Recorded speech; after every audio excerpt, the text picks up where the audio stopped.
Well, you see, and I was going to guarantee we were going to kick this off, and either me or Mike would be in the middle of a sentence when it actually kicked off. Folks, welcome to Talking Crit. I would tell you who your normal hosts are, but fuck it, you already know. And I got the F-bomb out of the way, so you just know what to expect for the rest of the episode. Don't expect necessarily, I don't know, PG-13. No, we'll probably pass that. You can say fuck once. I just said it. Do you have a lot of new listeners or something? Is this for the benefit of the new listener in the house, or okay? Well, because we have Jim Wampler with us, so we may have some people that don't expect a lot of cursing. Jim is cleaner than my mouth, that's for sure. Yeah, but not in real life. I'll be constantly tempted if you guys start up. Well, tonight's show may be an F-bomb dropping show because it's going to be some crazy stuff tonight. We actually have things to talk about tonight. Now, most of the time, Eric and I are just on a hex crawl where we just kind of wander and meander around, or we'll be like last week when basically Douglas Coles just basically grabbed the steering wheel away from us and said, "I'm driving where I want to go," and dazzled us all with his knowledge of Kickstarters and stuff. But this week we actually have kind of news in the RPG world to talk about, so I'm excited. We're actually going to be able to have a subject or two to talk about. Yeah, and I love being too busy to follow the news. So you were telling me the news a few days ago, and I had to go look most of it up. Well, and here's the thing. Now, and I'm not gonna. By the way, a call out to the audience. Supposedly, Zach tried to sue somebody else in the RPG sphere of influence. Pretty well known person. I'm not going to mention them because I can't confirm. I can't find anything on the suit. But if you know about any other lawsuits besides the one that Zack Smith has against GenCon and Peter Atkinson within the United States, within the state of Washington, I'd love to find court documents on it because I can't. So I don't know. Just throwing that one out there. Somebody told me about it yesterday. And Zach has been suing people overseas because the burden of proof for defamation is so much lower. If you ever want to be happy to live in America, land of the free, home of the brave, and we actually have real free speech. A lot of these countries, unfortunately, like New Zealand, Australia, Canada, don't actually have free speech. You can really come up against it by saying, I could say Eric Tenkar is a piece of shit in the United States, and he can't do anything. But if I say Eric Tenkar is a piece of shit in Canada, he might have recourse because he's not actually a human piece of shit. I've always heard England is tougher than on that kind of thing. You can sue for libel and slander much easier. Yeah, so that they don't really have good and that's makes sense because Canada and New Zealand and Australia kind of branch out in terms of they follow British common law, and it's actually much easier to sue for defamation. And we're getting ahead of ourselves here. The reason we're talking about defamation and suing and all those fun things is because we had some interesting news this week, which Eric Tenkar will summarize for us here. Well, I'm gonna do the quick summary here. Zack Smith sued GenCon, Peter Atkinson, and then Peter and Peter's wife. And my understanding is that he's suing all these entities because, well, maybe GenCon could go bankrupt and declare bankrupt protection, but individuals maybe not. But it's defamation, interference with business expectancy, violation of the Washington Consumer Protection Act, and a few other things thrown into that. But the most interesting one to me is interference with business expectancy, which I believe, from my understanding, has a lower bar in Washington State than any of these other charges he's suing for. So, and for the for those of you who haven't who have done your sanity a favor and not paid attention to this story, Zack Smith is a RPG creator. Talented artist, once was a porn star. Whoa. What? I'm sorry. I dropped something on my foot and it hurt. thought Thanos had blipped you out. This is not a professional podcast, people. Oh, Not that by hurt. a Oh, that long hurt. shot. Oh, that Not by a hurt. long shot. Anyway, so and I was going to say he's written a book called "I Did Porn," which I actually read. So I'm probably one of the only humans alive that actually read that book on a bet from Zach Glazer. F you, Zach Glazer. And he's created some very very interesting RPGs. Vornheim, Blue Medusa. I think Vornheim is shit. That's personally my opinion. Doesn't like Vornheim. Blue Medusa did win a lot of awards. Blue Medusa is very good. Red and Pleasant Land is amazing. Vornheim, whatever. Well, just because somebody is a problematic character doesn't mean their work's bad. So yeah, I mean he's won awards. So he's known online for being somewhat of a bully, somewhat of a stalker type person. He doesn't like people disagree with him. He's like the kind of guy. He's your best friend as long as you're agreeing with him. People that work with him say he's a great dude, and then the minute they disagree with him, boom, it all goes to shit, and they have a horror, and then things go horrible. So he kind of has been cruising along in the game world. He had a podcast, Hit It With My Axe, which he featured all female porn stars playing RPG stuff. So he's always kind of had this little edgy demeanor to him. And he's an artist in real life too. Critically acclaimed. I'm not a big fan of his artwork personally, but what do I know? But he is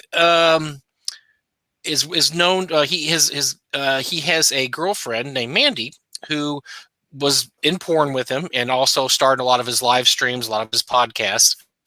And in the last couple of years,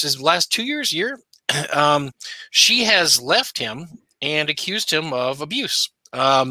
So we're not going to get into all the juicy details because that's neither here nor there. But he became persona non grata in the gaming industry almost immediately. His name was actually removed from the credits of the 5e rule set, which shows you that.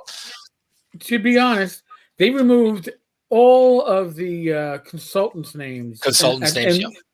Right. And the excuse was, well, they weren't really supposed to be there in the first place. So that's when they're removing somebody for a reason, but they're smart enough not to state what the reason is because of things. RPG Pundit was in there too, right? And he was kind of a persona non grata in the industry. So they removed a lot of names. So everybody's kind of trying to wipe him off the slate. Raggy and Lamentations of the Flame Princess stopped printing his stuff.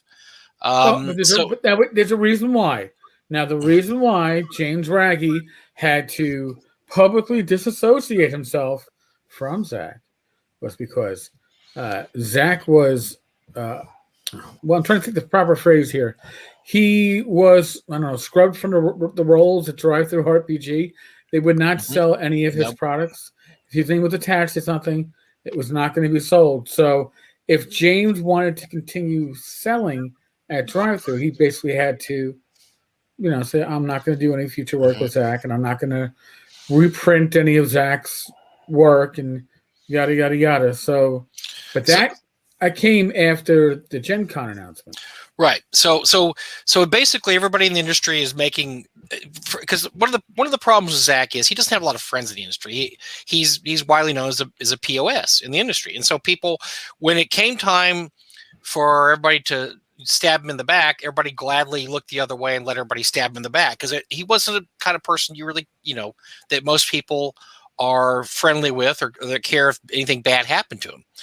So he has vociferously defended his honor and said that these are false charges, and has been suing right and left people mostly from out of the United States for defamation of character. For instance, if somebody says something that you actually cannot prove in a country like Australia, New Zealand, Canada, you have grounds to sue them, and you could actually win, as Zach has won a case.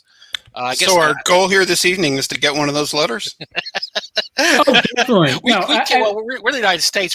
He can't. The bar is so much higher in the United States. Now, we're going to come to that back to that in just a second. The bar is much higher in the United States because we actually have, like I said, we have real free speech. You're allowed to call people bad names and pretty much get away with it without having to prove it.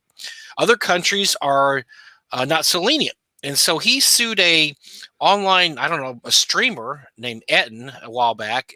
I believe once he was also on RPG side. He also did stuff there, but he was actually forced to issue an apology, and I think he had to cut Zach a check too at the end of it. I don't know if he actually won in court or if this was a negotiated settlement. I think it was probably negotiated. Yeah, but and I read the apology, and it was painful.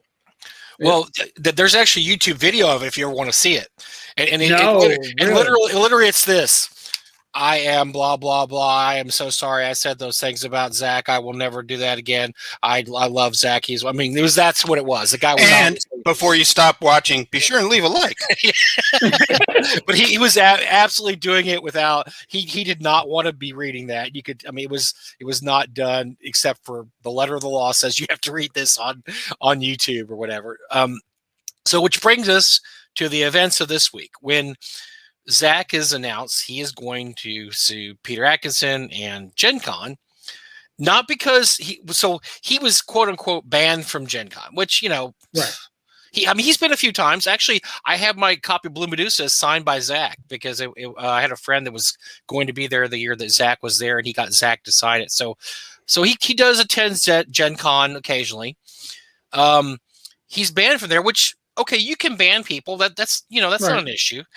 But what happened was, and this happens to a lot of these cases, is that Peter Atkinson, who basically owns GenCon, thought it would be great.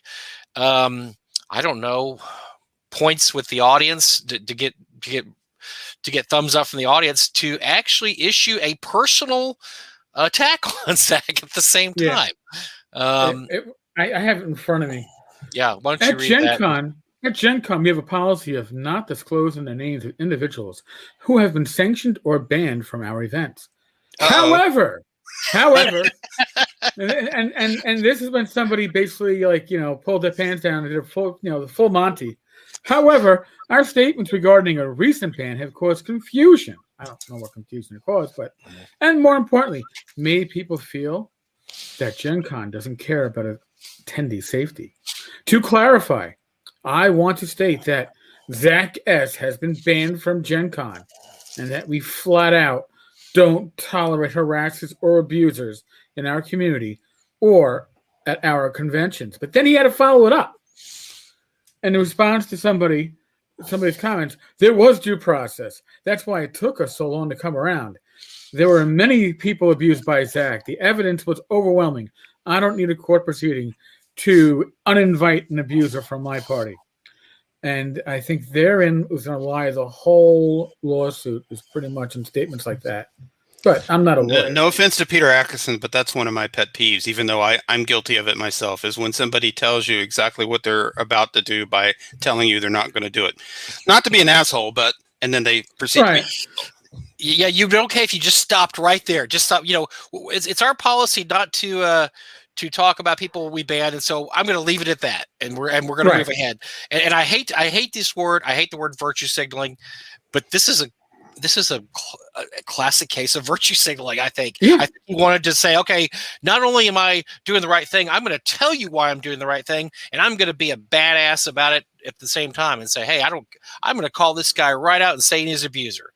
And dang it, all the lawyers in the audience were probably cringing when they saw that. Like, oh, no, Peter, no, that's an unforced error. Don't do that. Well, here's the thing. A couple of years ago, remember Zach had what was that? He had this.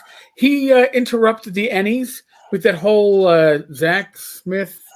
Was it created D&D or some shit like that, or saved D&D? So he interrupted the Ennies. About all that.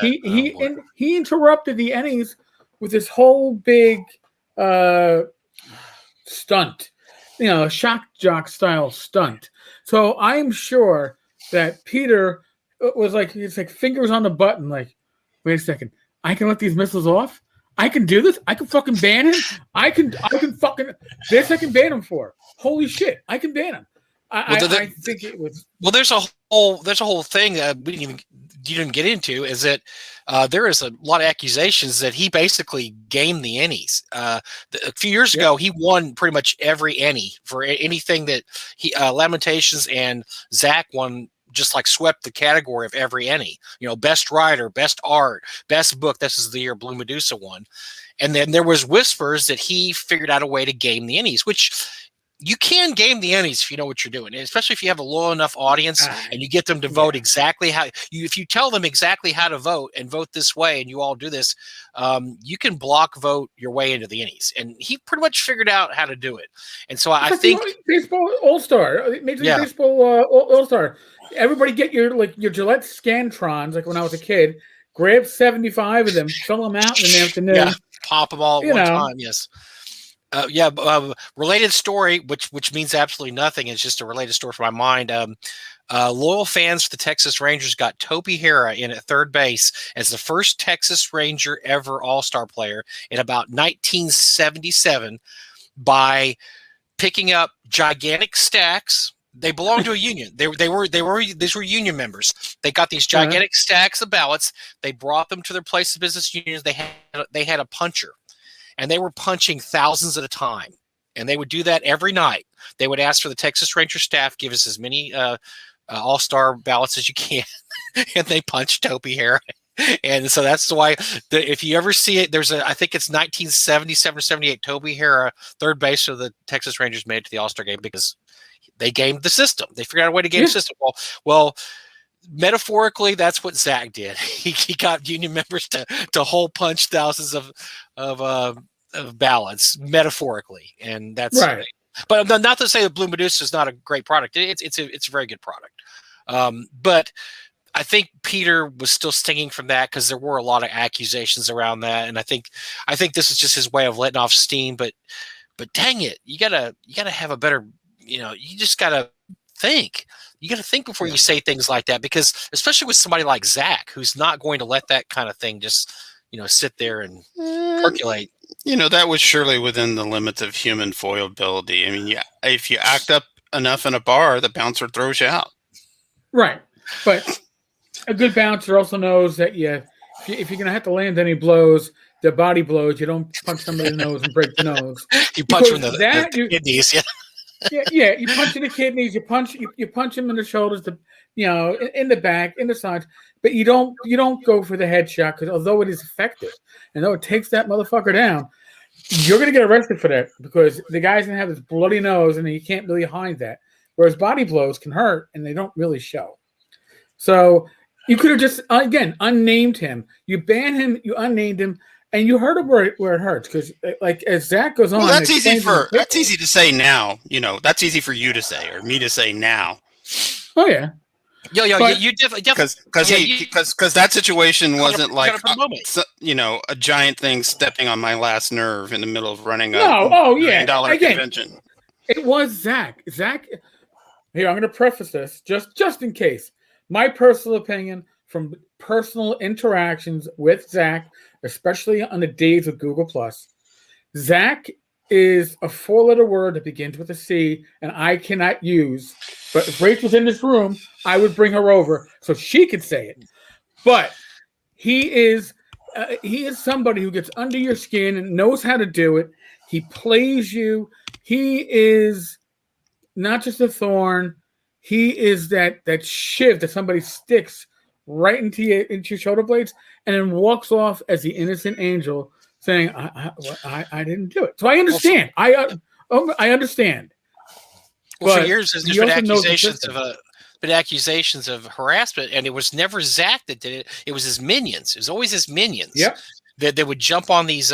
Google Plus was especially egregious in this endeavor, is that someone on Google Plus would disagree with Zach, and immediately they'd just be absolutely hammered and dogpiled by people that were his minions. And he would stand back and look innocent, and meanwhile person would just be getting doxxed, would be getting just hammered, and bad mouthed everywhere, and to the point where a lot of them they said they left the industry. They quit publishing games or quit doing anything because they said the harassment was so horrible. Now Well, one of the issues with that is because they got harassed on Twitter. Well, if you're not on Twitter, I guess you're okay. I wasn't on Twitter. On Twitter, or if if you weren't on Google Plus a lot, you're probably fine. Well, I guess Eric was fine because I know he had. What I thought was funny, Eric. I noticed. So this week, Eric published his Tenkar's Tavern blog about this, and Zach thought it was. I guess Zach cares about you enough to actually reply twice to different people's queries on your Tenkar's Tavern. He knows what a pal you are, and he knows what people read, and that's and listen, Zach, his way of handling stuff. People like myself and Greg Christopher, we used to go head to head with Zach back in the early days of Google Plus, and Greg was the Pope of the OSR. That was a dismissive comment toward Greg, because Greg was talking morality with the art and Lamentations, amongst other things. And I was just that fucking cop. Dismissive terms to be dismissive. But when he couldn't win an argument with us, he blocked us. So then we couldn't participate in arguments anymore, because Zach does not like losing or even not winning. He doesn't like a draw. A draw is not good enough. So, but my personal opinion of Zach is he's an asshole. He's a piece of shit who happens to be very skillful and at the RPG material that he creates when he's not phoning it in. When he's focused and when he's on his game. He's one of the best. He's still a miserable person. Again, my opinion, and Zach knows my opinion, so if he's listening, nothing I said is going to be a surprise. So fuck it, I don't care. And I don't live in the state of Washington. So, and again, that's where I think that something that comes into play here is that the bar in Washington State for interfering with the business expectancy, which I think in other states is often called like tortious interference. It's tortuous interference is lower in Washington than in other locations. Now, I can say what I want about Zach right now because he's making no money in the industry, so he has no money to lose from me saying anything. But when GenCon banned him and Peter made the public statement that I'm banning you because you are a piece of shit and I believe all the accusations that are against you. Well, unless Peter can come out and say these statements I made are truthful, the whole libel type of is secondary to you. By your statements, Zach lost his access to Drive-Thru RPG. He lost his ability to market himself at GenCon. Therefore, you impacted him monetarily. None of that had anything to do with just being a giant asshole and dick to everyone he ever interacted with over a period of years. Mm-hmm. Right. It's Peter Atkinson's fault. Well, that's the listen. Like Mike was saying, there's a reason why he chooses certain venues for his legal actions, and why he was suing people overseas. He's got a suit against Mandy in Canada. In Canada, it's in Canada.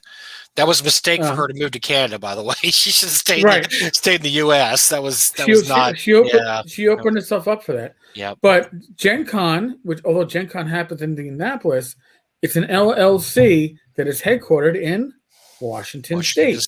Yep. So Zach had two places he could go for the lawsuit. He could have sued in California or Washington State. And he sued in Washington State. Why? Because the laws, in this case, skew in his favor. And the bar he has to reach isn't as hard as it would have been in another venue. It's going to be delicious. It's so delicious. I love stuff like this. Because it's just, it's hard for me because it just doesn't intersect with my world. And I grant you, I'm not a normal or average person. But when I see somebody like, I have no interest in watching Kevin Spacey movies now based on what I know about him. I just don't, and it doesn't matter. It's not the end of my world to be missing Kevin Spacey movies. I was never in Zach's demographic. Although I recognize the artistic merit of some things like A Red and Pleasant Land. I mean, it's good work, but I met him years ago at a convention, saw how he behaved, and just stayed the hell away from him. And don't buy his books. Yeah, well, I don't think you can buy. I don't think you can anymore, can you? I mean, and I'm sure on the secondary market they are expensive as all hell. You go to Amazon and buy I Did Porn by Zack Smith, which Zach Glazer did for me, and the rest of it doesn't matter. I mean, he's got as much free speech as anybody else. He wants to sue GenCon. Well, that's his right. Who cares? Yeah, that's the thing. It all goes back to the thing that everybody says, and it's always true, is that you're not. Look, you have free speech in America. You can say stuff about people. It doesn't, but you're not affecting anybody. I mean, you can say all the bad things you want about Zach. I can still go buy Zach stuff. Nobody is preventing me at gunpoint from doing anything. And that's the whole thing. Is that even when you quote unquote ban things, they're still available. And as long as they're available, for at least for me, I don't see the damage a lot of times in saying, look, you can't attend our convention or our store is not going to carry your books. Look, if your store doesn't carry your books, I'll go to Amazon. Amazon has your books. I mean, and so I don't find those people are, when they say cancel culture, they're canceled. Usually they're not really canceled. There's ways to. That's a whole misnomer now anyway. I mean, if I suddenly, went public with a bunch of bizarre stuff on social media and my book sales dropped, whose fault is that? Mm-hmm. Yeah. I have to blame Flat Earth, Jim Flat Earth Wampler comes out, and then we're like, "Whoa, hold on!" It could be a good source book, so let's not piss poor it. I'd still buy your stuff anyway, Jim. So it doesn't matter. I mean, it's similar in that as human beings, as evolved primates, we believe what we want to believe that keeps our little house of cards together. So yeah, I'm not even, but it's a point. I'm not going to get into discussion with a flat earther. I know. We used math and science to put a robot on Mars, the 6th or 7th one last week. You can't do that. Or was that in the studio in Hollywood, Jim? Come on now, think about it. Not in Hollywood. That would be too easy. John Miller says if Atkinson makes statements about Zach in a separate. Okay, first of all, we're not lawyers, nor do we play one on TV. But I mean, so we're going to be speculating. But that's what we like to do, speculate. So John says if Atkinson made statements about Zach in a separate post and labeled them as his personal opinion, would he have not been in legal jeopardy? What's the line between freedom of speech and libel speech? I guess that's what lawyers are there to figure out, because we don't know, and I don't know. And all I know is what I learned from J. Jonah Jameson. Libel is spoken. The other one's in print. Yeah. Well, again, part of the issue here slander's in print, libel spoken. GenCon, the policy is we don't name anybody. We're telling you right now, our policy is we don't name people that we've banned. That is our policy, and we don't stray from it unless I've decided I'm making an exception, in which case I'm going to fucking stray from it and say Zack Smith did it in the foyer with the candlestick, and there you go. I mean, again, it's absolutely unforced error. He did not have to say that. And like I said, I don't necessarily like the term virtue signaling, but that was virtue signaling. That was like, I'm going to get on the good side of people by saying that I don't just ban Zach. I personally think he's this, and this, but you're attached to GenCon. So it's not really your personal, at that point, it's not necessarily your personal. I mean, look, there's been cases where people have worked for. Let's say I work for the New York Times, and I get on my personal Twitter and I say, something about how much I love Nazis. Well, New York Times fires me, and I say, wait a second, I've got free speech here. I was saying this on my own personal Twitter, but you're an employee of New York Times. Well, freedom of expression has nothing to do with consequences you face. So Peter Atkinson, even though he is a private individual, he made these statements as I run GenCon and I'm going to ban you, but I also think this about you. At the same time, it wasn't like it was two different speeches separated by 3 weeks or anything. It was at the same time he's saying one thing, he's saying the other. I think that's where the problem comes. That's just me taking a spit take, though. I don't know. So here's the comment that I made on my blog that Zach responded to. I said, Zach knows there is little love between us, and my personal opinion of Zach is well known and stated above. I hope the truth comes out, whatever that might entail. I doubt Peter's lawyers will want this to go to discovery. I expect the truth in the end will likely be elusive. I bet there will be a settlement unless Zach really wants to go to Discovery. Which prompted Zach to respond. What's that German word for enjoying the suffering of others? I can never pronounce it. Schadenfreude. Is that what? Help me understand. Is that what this is about? Because I could not care less about Zach suing GenCon, as opposed to Margaret Weiss and Tracy over there getting their IP back so they can still write books. You know, I had a dog in that hunt because I like those people and I want them to succeed. Mm-hmm. I wanted them to, be able to write more books. Yeah. Oh, yeah, definitely. The thing is it King Kong versus Godzilla here? I mean, is it two creatures beating each other up, and do we care really? There's a bit of that. There's certainly a lot of that. And listen, Zach is a large enough. These are two people whose personalities, each one has an ego that can probably fill a small office building on their own, and they've come together. It's like two sumo wrestlers, and in the end, only one can remain standing. And I'm not everybody. So if it's a TMZ King Kong versus Godzilla fight, and we just want to get out the popcorn, that's fair enough. That's basically it. I'm popping that pop. Well, for those and don't know the history of Peter Atkinson, there was very credible accusations in the early aughts, and which turned out to actually turn to a lawsuit. He was sued by several people that he worked with for sexual harassment, which he admitted. He did. He admitted he paid him off, but he's also. I don't think I'm speaking out of turn because this has appeared in a lot of stuff, but he was his wife, I think, are swingers. I mean, we don't kink shame here, if that's your thing, go for it. But only if it's Ken Whitman. And he was back when he first bought TS. They had parties out in the wilds of Washington State where all the employees were invited, and I have talked to people, which I will not share here, but there was some pretty wild things that happened at those parties with Peter and his wife there. So he's not absolutely blameless in this in terms of he's gone through this before. He's been accused of sexual harassment. He's actually paid people to. When you've been sued, you should know better. But here's Zach's response, which I find interesting.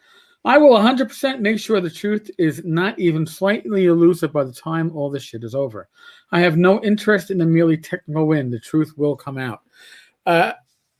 Again, like one thing I missed with the Dragonlance lawsuit, because we could all, since it was settled, all right, we knew that when they withdrew the suit, we knew there was a settlement, which means it's sealed. We don't know exactly what the issues were, why Wizards of the Coast was like, oh yeah, we're not canceling the contract, but we're not going to approve any rewrite. So go fuck yourself.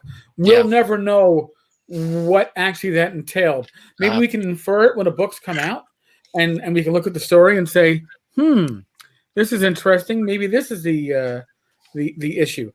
But if it seems pretty obvious, though, don't you think?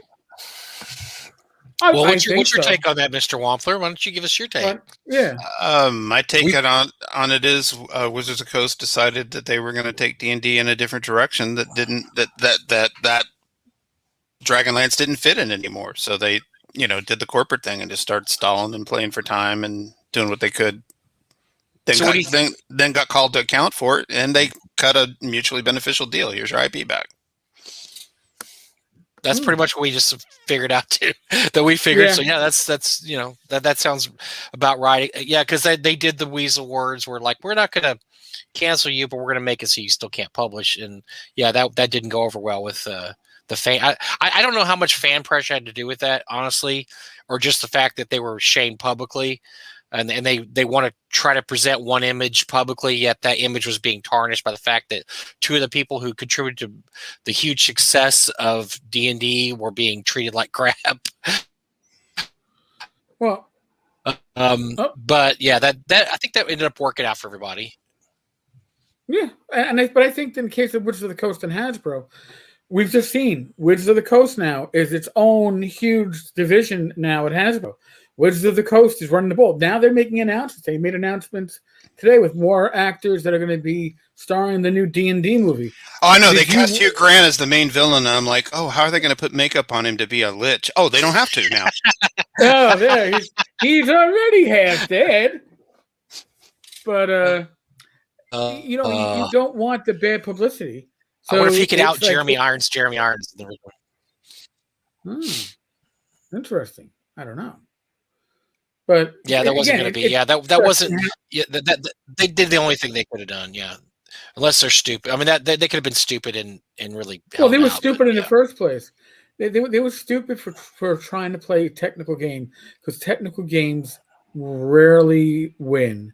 Because when you take them to court, you know, judges don't like people that or corporations that play games. Playing games is not in your benefit. When they go, oh, so in other words, you were taking this contract in a direction that was never intended, and basically saying, as long as we don't approve something, that that it doesn't move forward, and you're not going to approve anything. Yes, Your Honor. That's exactly what we're doing. That seems to defeat the spirit of the contract, if not the letter. And there, you know, you don't bring that stuff in front of a judge and let it go. Because I'll be honest with you, if I was Weiss and Hickman, I probably would have said, you know what, I don't even want a jury trial. I want this going to a judge who's going to see the games that were being played. You know, and then you're like, but we'll never know. Well, somebody wised up there. Thank goodness, somebody wised up and said, "This is a no-win game we're playing." I mean, we're either going to win by beating that crap out of Weiss and Hickman, or we're going to lose by beating the crap out of Weiss and Hickman. I mean, it's a no-win. I mean, people are going to be people. My friend Dave Beatty just went through something. Yeah, yes, I don't want to say similar, but a case of a large company deciding they had enough technical rights to take a dump on an indie publisher and did so. But then some pro bono lawyer came out of nowhere, and next thing you know, they settle, and Dave got money. You know, so end of the day, it wasn't all that bad. No, and that also is a situation where, in case of the company in question, which I think we could probably name without really blowing up anybody's spot, Chaosium. Oh, yeah. I mean, it's all what I've said. It's all out there. Yeah, it's all out there. Chaosium was getting bad press from this. And I know they say, well, all publicity is good publicity. No, it's not. Not in a hobby this size. Okay? Not when Call of Cthulhu with the new 7th edition is doing very well. If you look at the play stats on Roll20, you look at them on Fantasy Grounds, you're like, oh, wow, Call of Cthulhu is really getting a lot of that. You don't want people going, oh, they're bullying the little guy, they're fucking with the little person. You know, they don't need that. Yeah. So in this case, they got to say, well, yeah, we won the battle because we got to, you know, he's not going to use the Dark Trails trademark that we don't technically directly trademark, but similar to a trademark that we have. But we paid him out for his inconvenience because we're good people. That's how they're gonna say it. But I mean, the reality is, they were probably afraid that if they did go to court, he has a pro bono lawyer who's helping him. So you know, they'll have to pay their lawyers, and maybe their lawyers were saying, you know what, this could drag out in court, and you probably don't want to pay us what it's going to cost you. Why don't you just find a way to make this go away? And if it costs you a few figures, it's worth it in the long run. I mean, that was my brother and I's old tech startup was all wrapped around patents and licensing IP. So, you know, we had a raft of lawyers we were employing then, and an outcome like Dave got is good news. Yes. No, definitely. Especially when you are this and the pro bono lawyer was the key to it all. So that guy's some kind of hero level, because we all know the way it usually goes. It's whoever's got the most money wins. You know, not to get off track, but that was always, Ken Whitman was always threatening to sue people, because figuring by threatening to sue, you'll back off because you're afraid to be sued. He threatened me numerous times. I mean, I feel like I'm on the TMZ channel. You want to stir it up. I mean, that's the reason you can calculate how litigious Gale is going to be by how recently she signed her last deal for money. When she's got the money, she'll come after you. Yeah, no, definitely, and that's certainly part of it. And I not naming the people that have threatened me with legal action, Gail being one of them. I think I've been threatened by a half dozen entities. Threatened. Never got a letter, never got an email. Just threatened. Never convicted. Right. Never, and because either of you committed a felony. No. Convicted? No. Never convicted. No. Unless not even arrested for it. But the thing is, the threat of such is always the idea that it's going to make you blink. Now, it was pointed out to me by our in-house counsel, Joe the lawyer who says he's not a lawyer. But in any case, Joe pointed out that the date of the filing, which was this February, just last month, and the date of the incident, February 19th of 2019, means that there's a 2-year statute of limitation on most of these charges, or that he's trying that Zach is trying to sue on. So Zach was apparently, again, we're spitballing here, but apparently Zach was trying to get a settlement, and somebody said, basically, I guess, like, fuck you, I'm not settling. Take me to court, because it was filed basically 2 years to the date of, if he waited longer, he couldn't have filed. Imminent change, Tenkar Speakeasy. Thank you, Greg. The Pope of the OSR has spoken. So, but it's again, the threat is you can't threaten Peter Atkinson. He has deep pockets, so he can say, sue me. Now, who's going to have the deeper pockets? Because let's be honest, American jurisprudence when it comes to lawsuits isn't necessarily who has the better case. It's who's got the better lawyer, or who's got the deeper pockets, who can run it longer. The Gygax trademark lawsuit with the old TSR really well. The new TSR with the Gygax magazine. If you read trademark law, you cannot trademark a proper name. You can't. But she did. But who has the deeper pockets? When you've already got both sides spending close to 6 figures, somebody has to say, I could win and still be broke. Well, as a participant in that company at the time some of that was going on, I just recused myself from comment. Oh yeah, no, Zach is if you read his incredibly great book, I Did Porn, which I already plugged 3 times on the show tonight. You keep on. I'm going to start plugging Rob Kinson's book about Dave Arneson. I trudged through that on a bet. Zach, I'm going to sell a copy of that for every copy of Zach's book you sell tonight. Rob Kuntz is. By the way, Zach. It would be great if I remember the title, Secret Genius or something. What was the name of that book?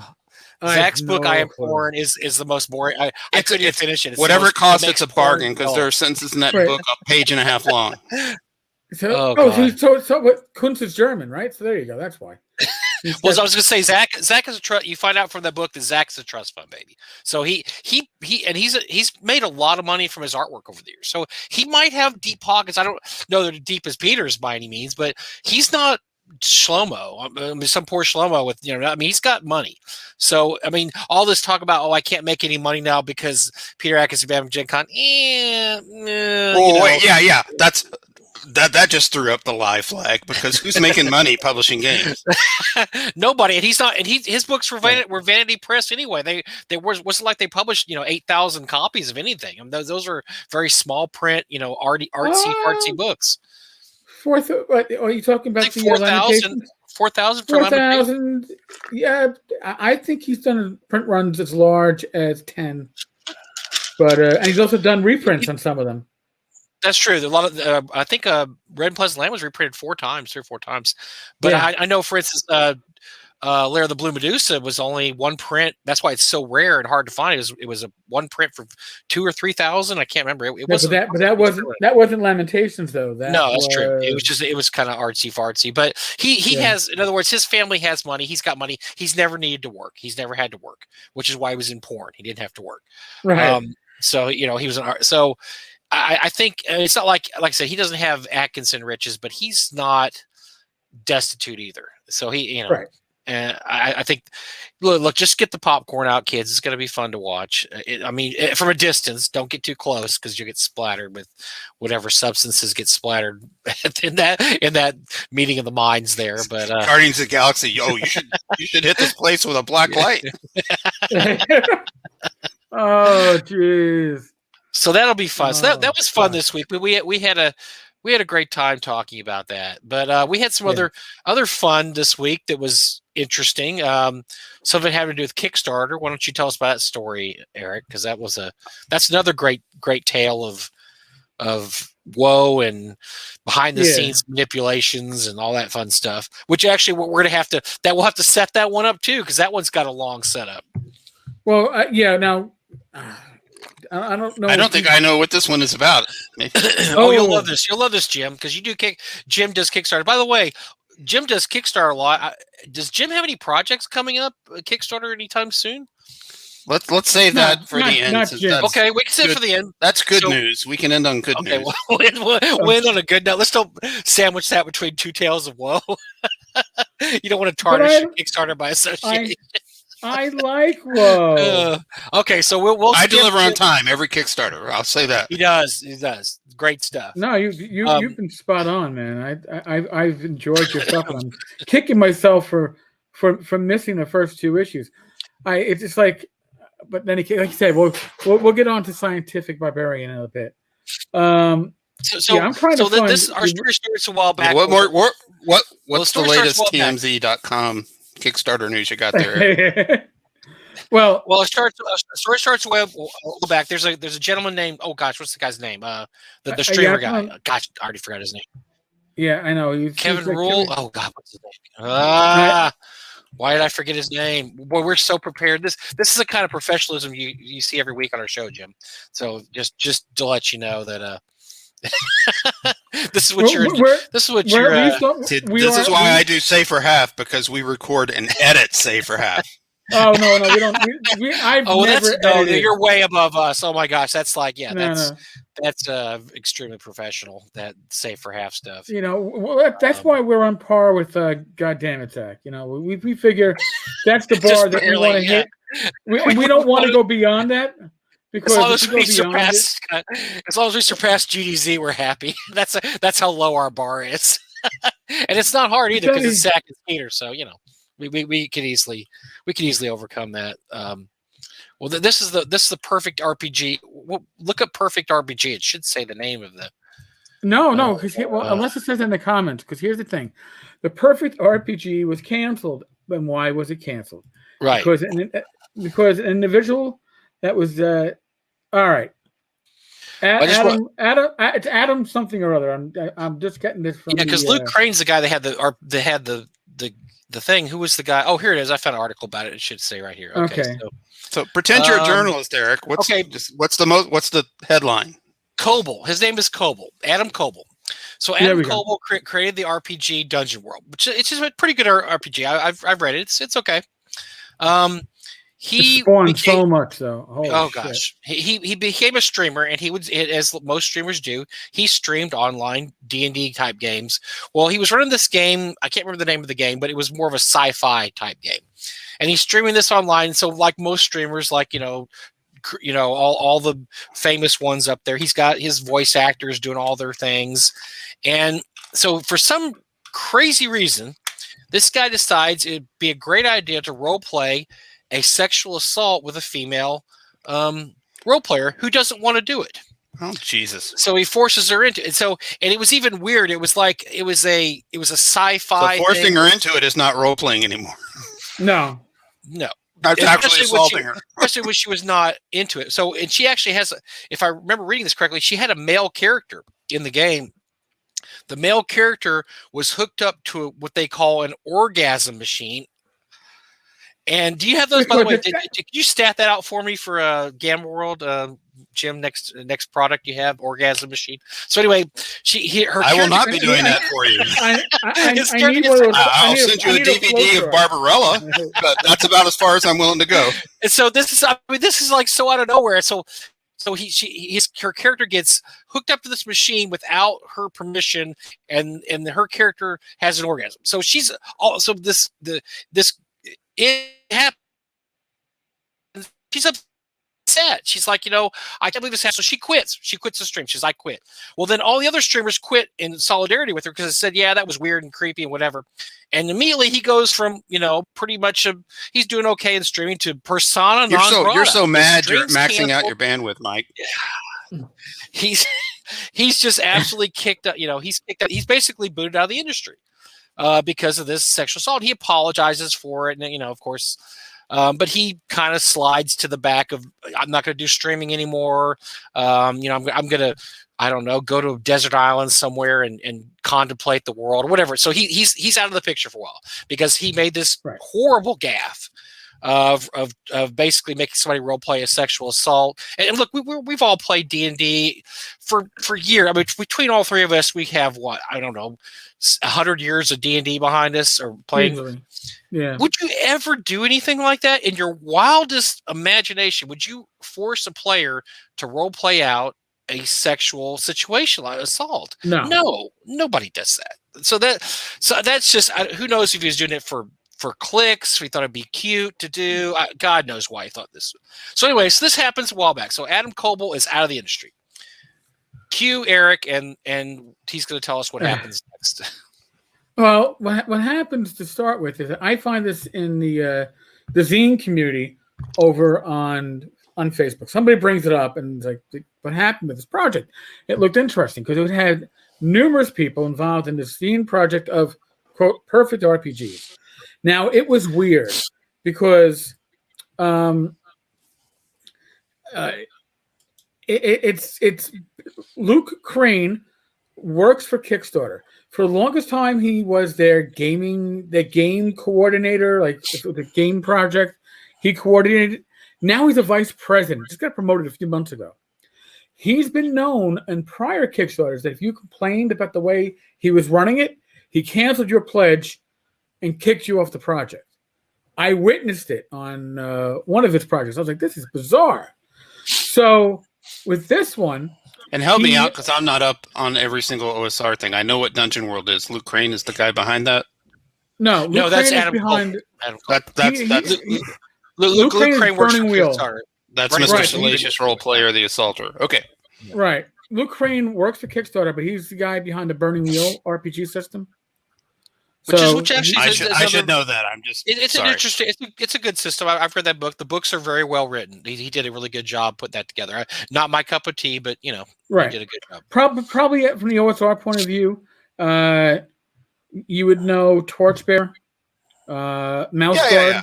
I mean, I've got a copy of Burning Wheel. I just lost the name. So what happened was he listed everybody involved in the project on the Kickstarter pre-release, site.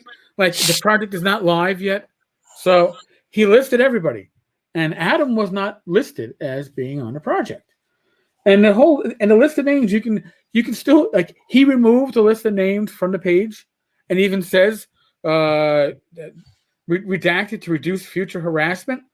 But their names are still on the mock-up of the cover and back cover. Has everybody's listed except again for Adam, because Adam was snuck in at launch. So anybody who was working on this project had no idea that Adam was on the project. Can I ask a question? Yes, because this is all new to me, so forgive me. Yeah. I'll be a listener. I'll be a viewer. So this is Luke's Kickstarter, and Luke also is an employee of Kickstarter. Yes, the vice president at Kickstarter. Okay, no problem there. No problem whatsoever. And by the way, it was also labeled as one of our, how Kickstarter says one of our favorites? This project immediately was one of our favorites. Of course it was. I don't know how that happened. It could have been a coincidence. No, nothing suspicious there.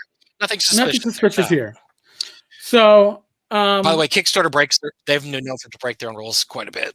Yeah, I better shut up on my commenting on this one and just listen before I get my next Kickstarter nailed. Oh dear. This is not the Jim Wampler you're looking for. I was just doing my Jedi mind meld trick.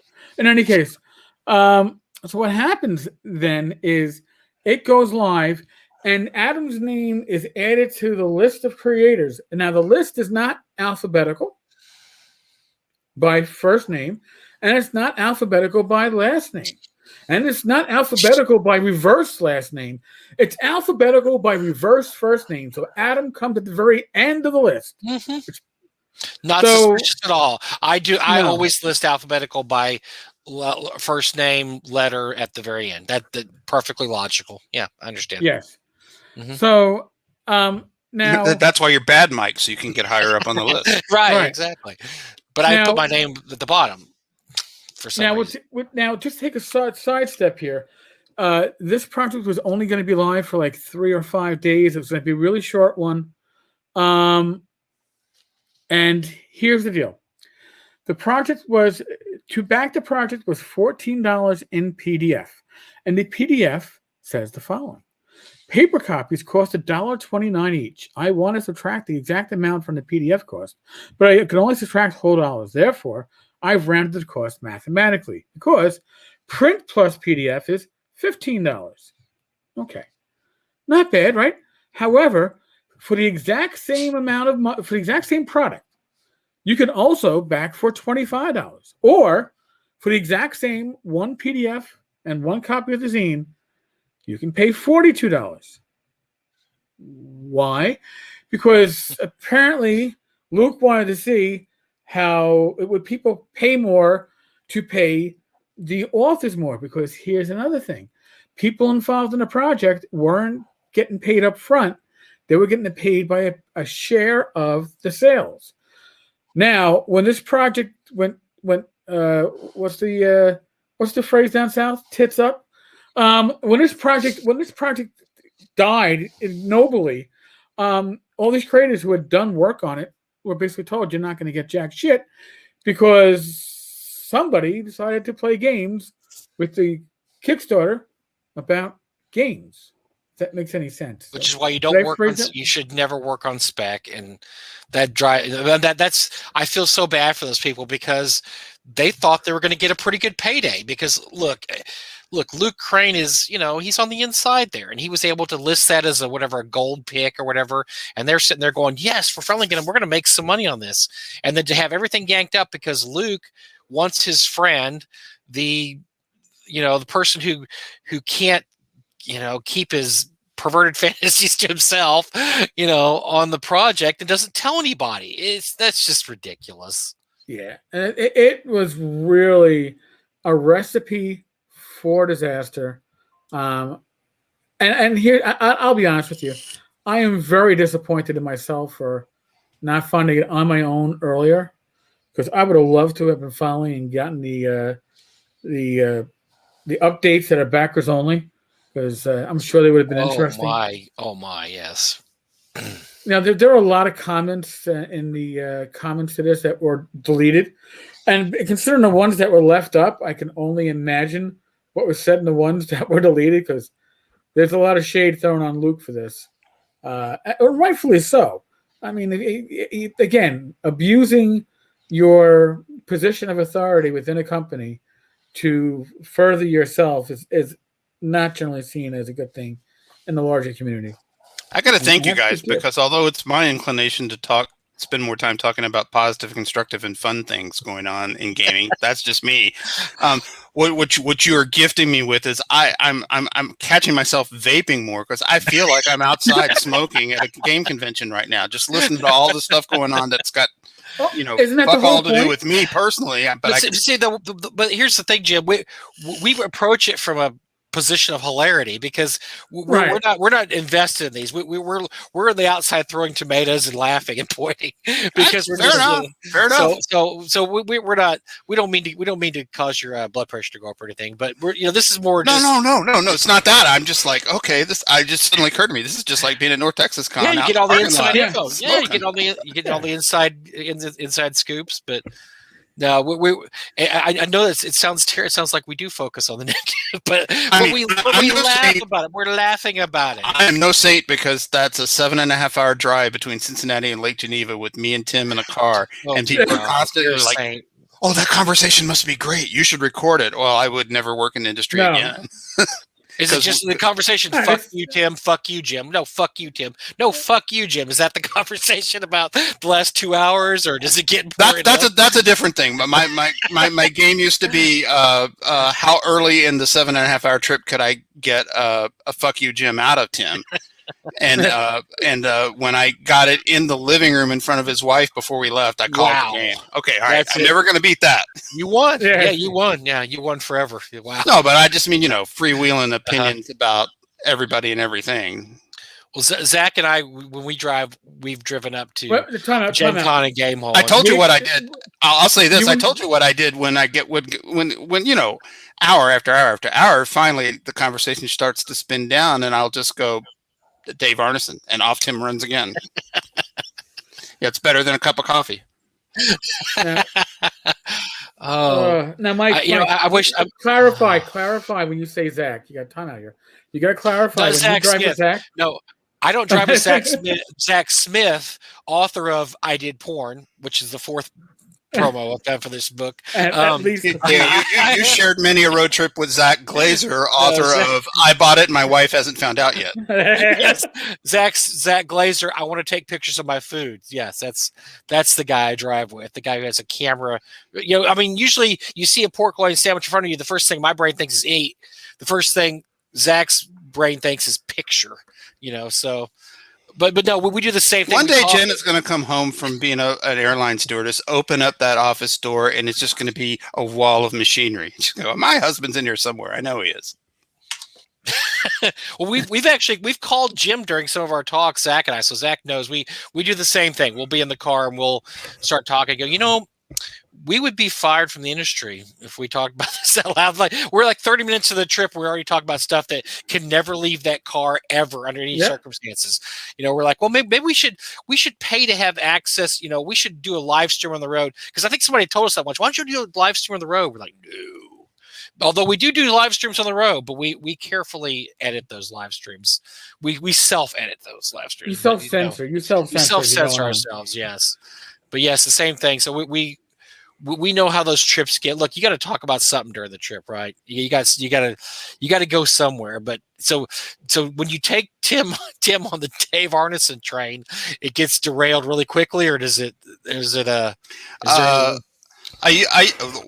was one trip's fuck you, Jim, because in Chicago traffic, usually that's about the time Tim is switched over and driving, and he has like Chicago traffic Tourette's.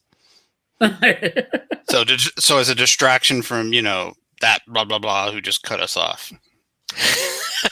Yeah, you keep him from getting too agitated because it takes his mind someplace else. Good job. That's smart thinking. There you go. Yeah, he's the professional. We're the amateurs, man.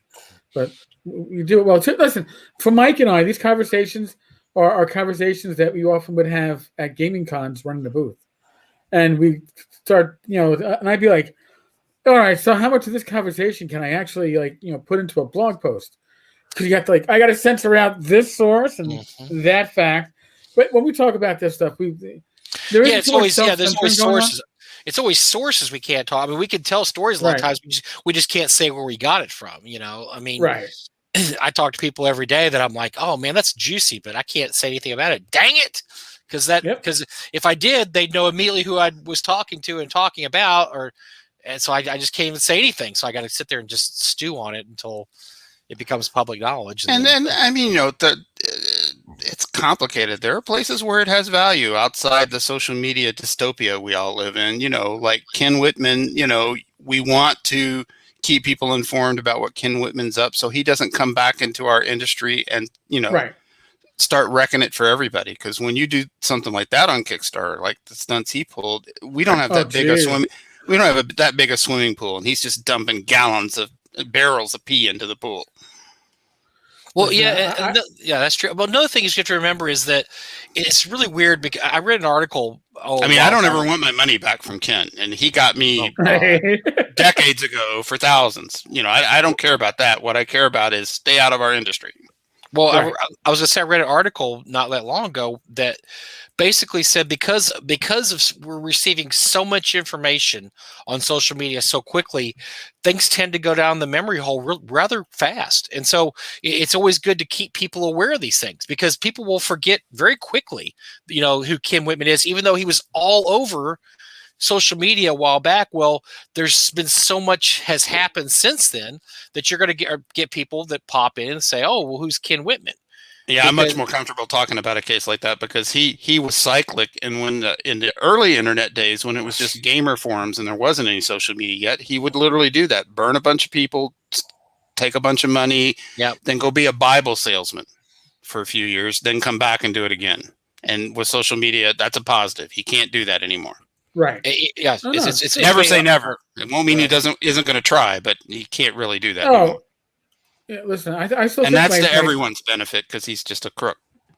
Yeah, I think my favorite Ken Whitman thing that was not Kickstarter related was when he was trying to sell the boots from The Walking Dead with the certificate of authenticity that was ruled not authentic by the supposed issuing company. And Ken's like, I don't know what it's like, people used to get upset with me because I'd be doing my Ken Whitless post and like, you got to call him Ken Whitman. People won't know who you're talking about. I go, I name him throughout the thing. He's Whitman, Ken Whitless. I even had the little comic strips with Ken. I thought they were fucking hilarious. Conman Sven. Oh God. So what's so has there been any fallout from the Perfect RPG cancellation brouhaha? I mean, is that pretty much it? So I don't get it. What happened? Why was it canceled? Yeah, they canceled it because so many of the creators, once they saw that the ad was going to be on there, they wanted out. They said, we don't want our name associated with this guy who was fair enough, weird stuff, and it just whole thing collapsed because then it became obvious how sleazily his name was just kind of snuck in there, and it wasn't announced up front. And backers were getting upset because some of again, a lot of the comments were deleted, but some of the comments you can still read. And by the way, if you do a search for the Perfect RPG on Kickstarter, it doesn't show up. You can't do it by search. It still exists. You'd have to search, and you can't search for Luke Crane because Luke Crane does not exist on Kickstarter. You have to search for the Burning Wheel. And when you go for the Burning Wheel, then it shows up as a canceled Kickstarter. So it's not the easiest way to find the Kickstarter page if you want to look at it yourself, but it's there. Well, not only that. So far, Luke Crane has given no interviews or no explanation or anything about it. Nope. Just canceled and he disappeared, and that's it. Sorry, all over it. I just left a bunch of really, really upset creators who were going to get paid for this gig, and now they were working on spec, basically. Just kind of how Raggy wants everybody to work on spec for New Lamentations. They were working on spec, and they got screwed because they probably put in, I don't know, Jim, you do projects all the time. I mean, if you're going to do an adventure, you probably put in how many hours on a project, and then, all I know is whenever I get the calculator out and work what I made back through how many hours I put in, it's not minimum wage. Yeah. Oh yeah.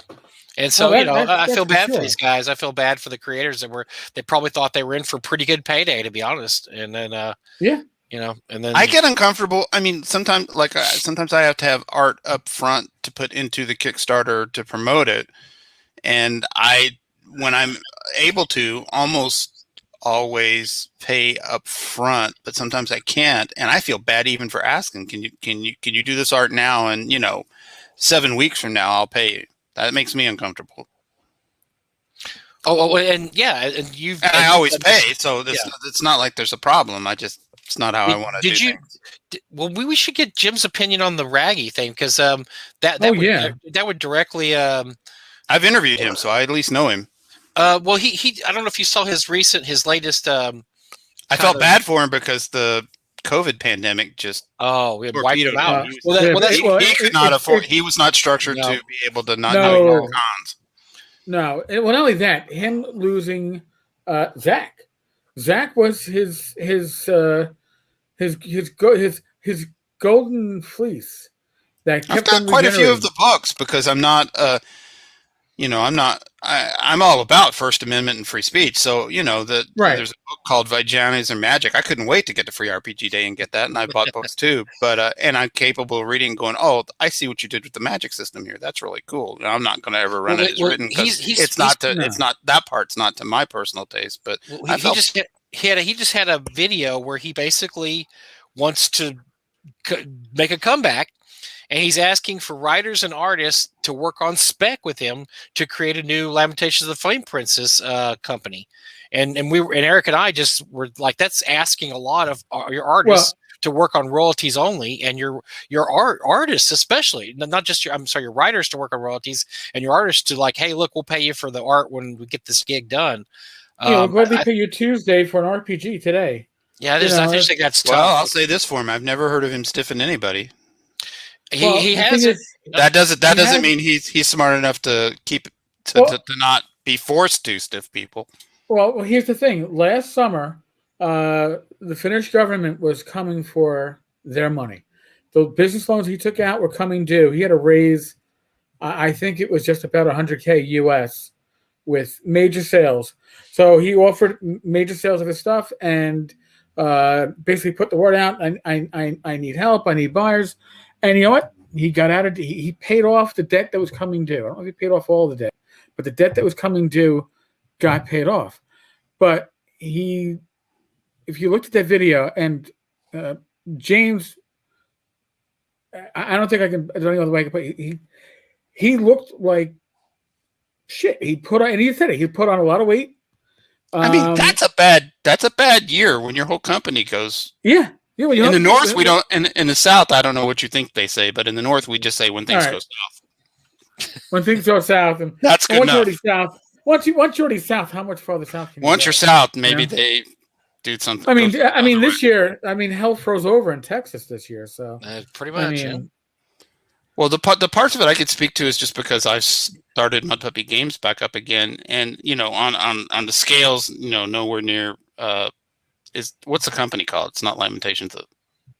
It's Lamentations. Okay, right. Lamentations of the Flame. So it's apples to oranges in terms of scale, but he's essentially just trying to start over, and bootstrapping a game company with no capital is crazy. You should never even try it, and bunches of us do. Well, and John Miller's pointing out something that I pointed out on the blog side when I was talking about this. James has his own website. He has an American distributor for his print products. He has his own web store for PDF, and obviously he ships to the UK and the rest of Europe And none of that's easy. Even before the pandemic, none of that was easy. It got a bit more insane. But let's be honest, James is not selling any print stuff through drive-thru.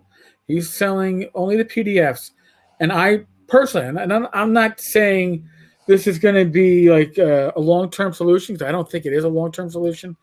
But Zach and Raggy, hate to say it, it's a symbiotic relationship. They need each other right now. And if James is going to keep Lamentations running now, I'm somebody who backed for the ref book, which he doesn't even talk about anymore. This thing is already years late on Indiegogo. And the date he gave was the I'm making a date 3 years in the future because it'll never fucking take that long. But I'm giving my finger to everybody who thinks things will be late. And he's fucking years late. I don't expect to see that coming out because he doesn't even discuss it right now. But I think that Zach and James maybe together could do something. I don't think they need. I don't think them working together will lose James any more sales or any more of his fans or consumer base that he hasn't already lost because he had James. If he didn't lose people when he had a customer relations individual who insisted that Lamentations of the Flame Princess was not OSR and was not an OSR game, if that didn't lose him fans, and if having Zach attached to him prior didn't lose him fans, bringing Zach back will not lose any. I Might call bring some bullshit. back. I call bullshit, sir. I mean, I haven't read every single thing James Raggie's published or even seen it all. But even if Zack Smith was somehow 50% of his creative writing output, publishing output, there are other writers out there. I mean, the planet's lousy with good writers that could write what James needs written the way James wants it written. Mm-hmm. Yeah, but I don't think Zach still has that clout, that name recognition that others are not going to have. Gosh. Again, well, if he hasn't already made a move like that, that kind of tells you where he's at on bringing Zach back.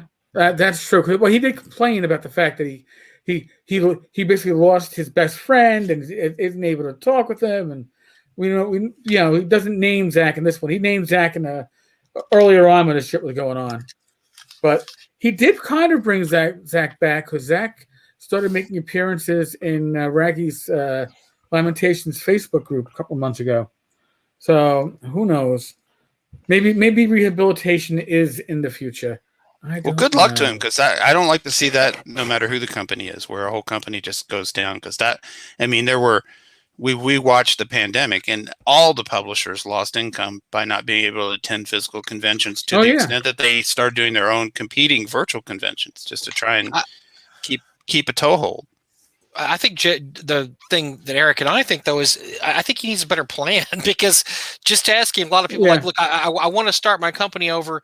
Who wants to take a chance with me? I'm not going to be able to pay you, but we're going to make great things happen. There's a lot of this I can speak to now that I couldn't have spoken to just a few years ago. It's different when you're in the big chair and it's your company. Like okay, just fanzines and Kickstarter projects. There's a huge difference between people that are just doing it to get their stuff out there, and if they just make a little money or break even, it's a success. Right. That's different from this is a business, and I'm going to pay everybody, and I'm going to take my fair share, and pay a portion of my bills with it, or all of my bills later. Whatever. That comes with so much that if you haven't, I don't know how to say what I want to say. You've got to sit in that chair before you understand. Yep. Okay, so one thing that happens when you bootstrap a game company with no operating capital is you can't screw up, not once, not ever. Or you have no margin of error. Yeah. And as if you pull shenanigans at a game convention or you deliver a book a year late, you're done. Right. It's all on you. So back to delivering pizzas for a living. So Mike, Skeeter made a good point. And oh God, what? When Zach is too slow to carry a company. That's true. He's working quality, but slow. Here's what Zach gives you, though, and this is why I think Raggy misses him. He wins Ennies, he wins awards, he gives you name recognition. People come for the Zach, they buy other things while they're there for the Zach. They come for the Vornheim and the Red and Pleasant Land and the whatever, and then when they're there, they see other things they want to buy too. I think that's what he misses. He's the masthead of the company. I mean, look. I mean, it's like, I don't know, DC Comics and Superman. For years, Superman was the worst selling comic at DC. And then I can't remember the writer who told the story. Well, yeah, came in and said, yeah, John Byrne. How did you know that? You're fucking awesome. John Byrne came in and said, why is Superman, your flagship title, the worst selling comic at your company? Why does it suck? Yeah, and so that's when Byrne came in and redid it. I think it was 86 or so. He came and redid the whole thing because it was the worst selling comic. And he just goes, this makes no sense. This should be the best comic at your company. And I think you got the kind of little Zach there too. I mean, Zach's the masthead. He's just there. And so they could say, oh, well, who do you employ? That's, we have Zack Smith and he won 3 Ennies last year. He won this award. He won this and that. Okay. Yeah, well, but that's like saying, okay, we're Marvel Studios and we can't employ Josh Whedon anymore. Does Marvel Studios stop because of that? No.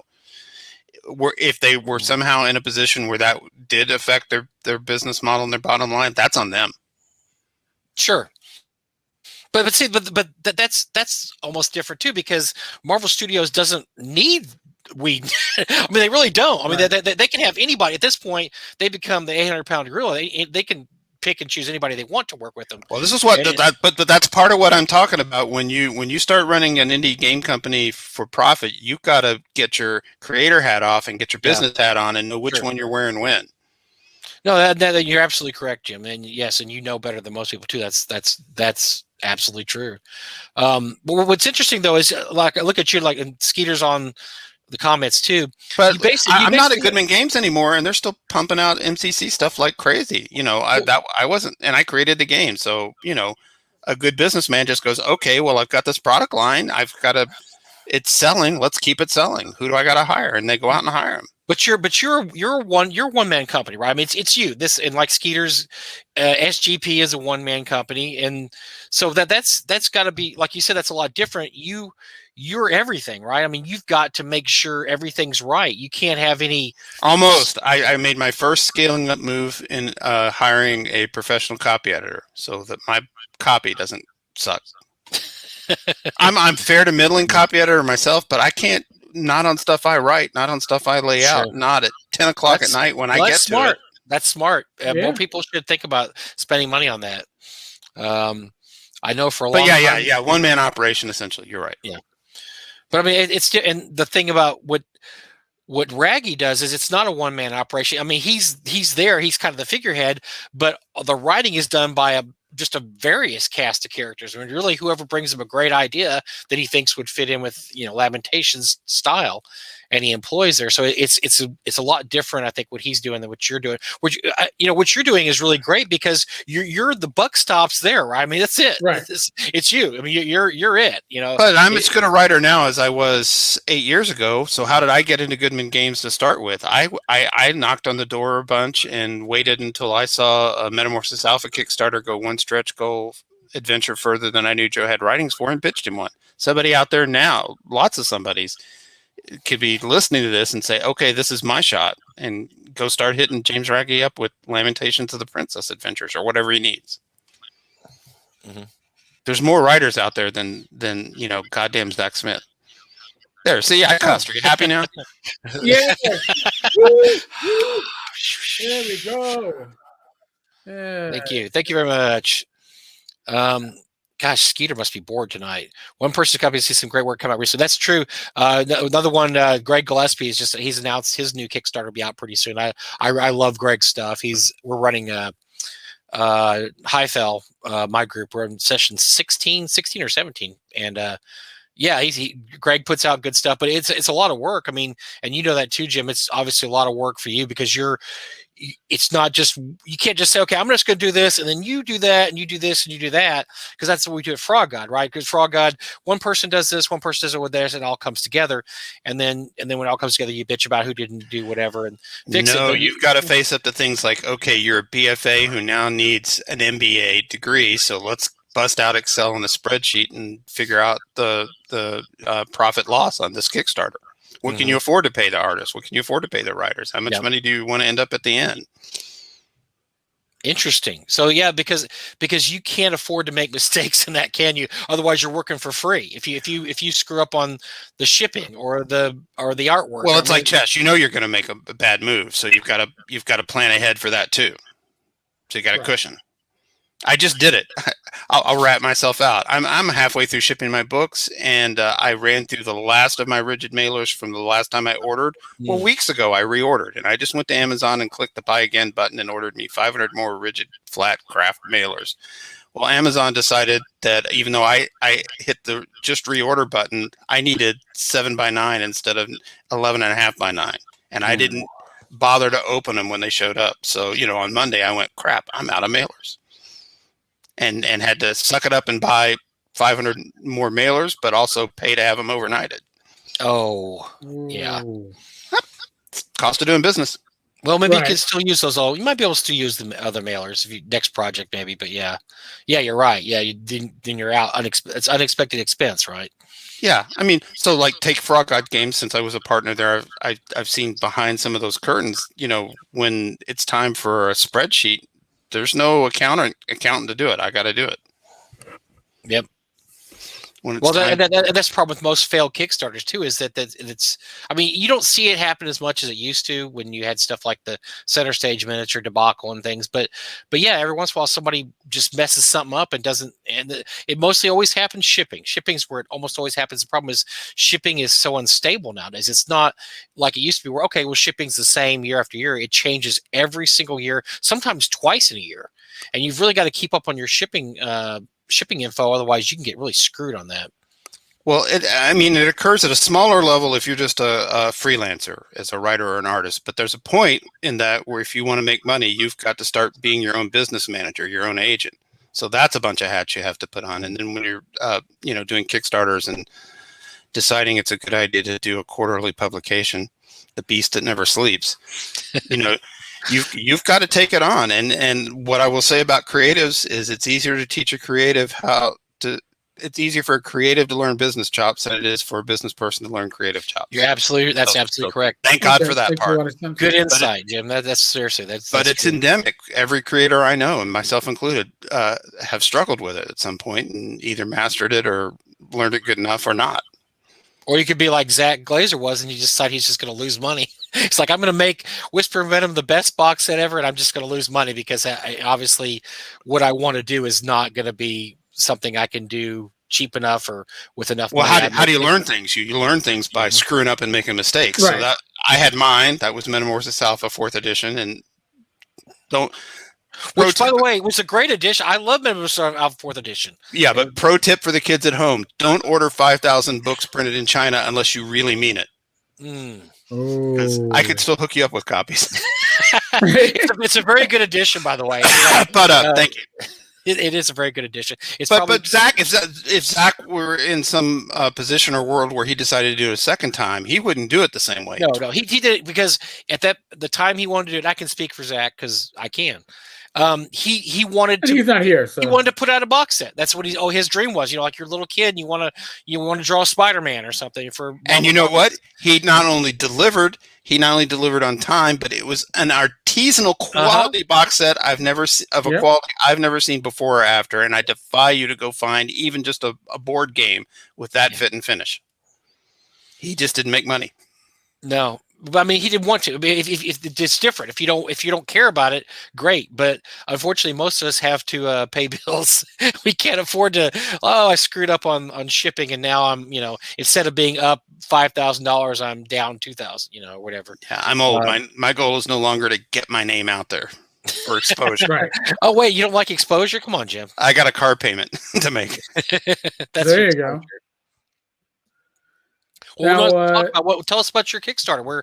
We're drifting that way anyway. Let us know about what you're doing. Oh, happy to. I'm in mid shipment on Scientific Barbarian issue 2, and the Kickstarter for 3 will launch next Tuesday, so March 9th. Oh, great. Okay, good. And I'm in the process on social media of spreading a link where you can do the little thing and just click notify me on launch, so you can be there the second it goes. But I'll tell you, 9 a.m. Eastern Standard Time, March 9th. That's when it's going to launch. So what is exactly a Scientific Barbarian, and why should we run out and buy that as soon as possible? You're such a good interviewer. Don't get spoiled now. It's a post-apocalyptic role-playing magazine, which just means that my goal is to be a little bigger and better than a fanzine, but not as fancy as a magazine. So I invented magazine. 6x9 perfect bound book with a spine, go right in your game bag, and it's because I'm running it. The stats and such are extremely adaptable to Mutant Crawl Classics. Why would that be a surprise? But it's also written, so it's really for any D20 based post-apocalyptic game. And our mission that I don't think we've actually fulfilled yet is to invite the fantasy gamers in for genre mash gaming. Because we're all old enough when we started, that was baked into the Dungeon Master's Guide to start with. Right. Yeah. Genre mashing was this magic artifact. Oh wait, this is a suit of Power Mech armor. I know what this is. S3 Expedition to the Barrier Peaks. Exactly. Yeah, that was built into the whole game. Yes.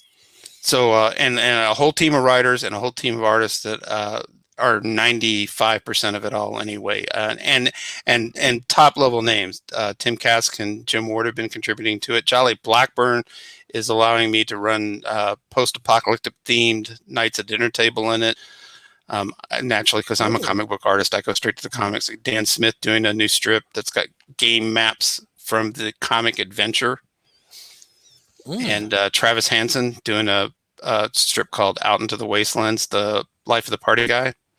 Oh, yeah, Travis does great work.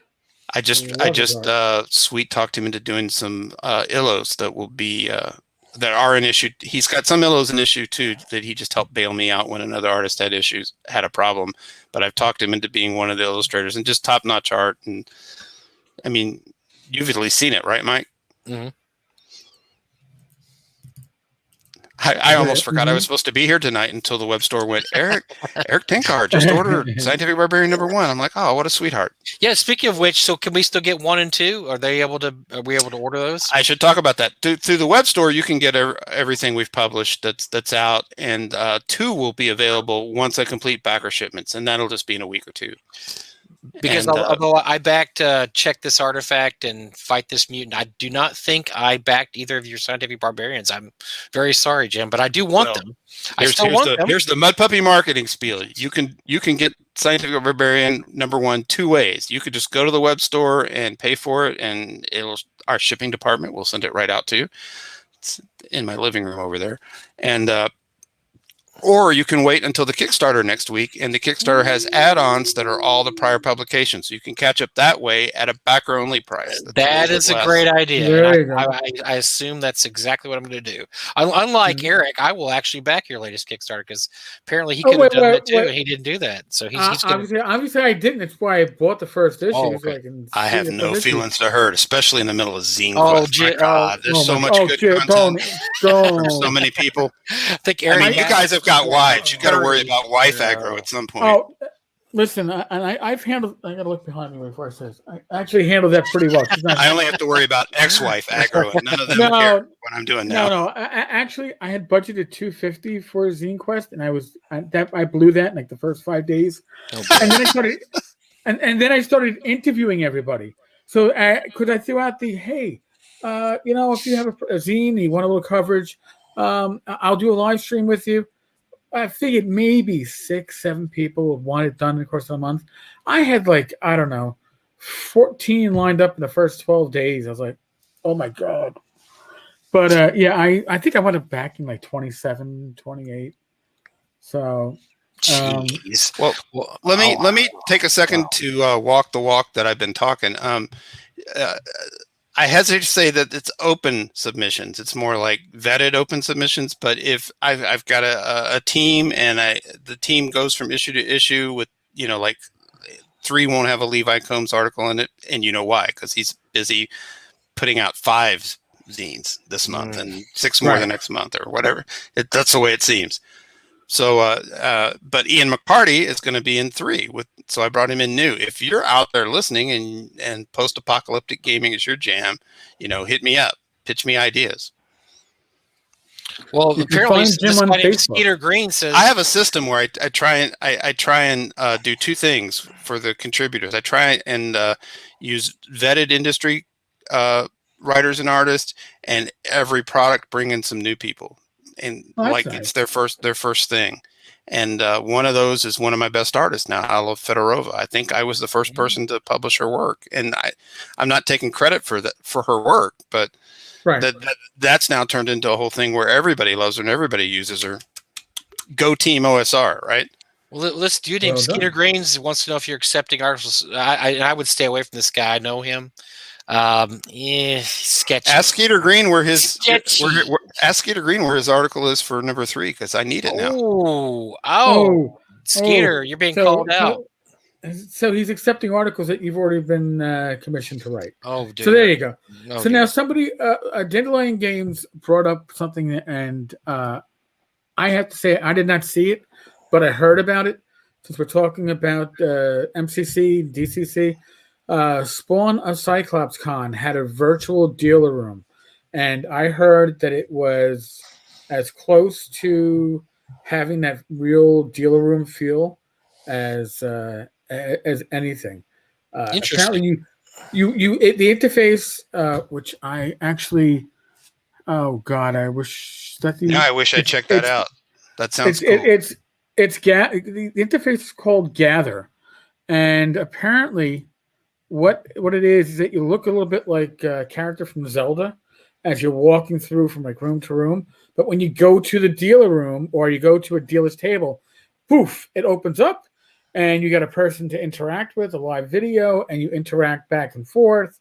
So I was told that, people are randomly, like, you're walking through a hallway and there's somebody else walking through it and you can bump into each other and then the video opens up and you can start talking. Ooh, That sounds so cool. That's God interesting. damn it. I was busy shipping books and being at one of the artist panels in CyclopsCon. I didn't even pay the least bit of attention to dealer room. Yeah, so I'm like, might have to. And you can apparently, there's a free version of Gather if you're only going to have 25 people involved in it at one time. I might have to check it out and play around with it and see if we can set up a virtual tavern one day.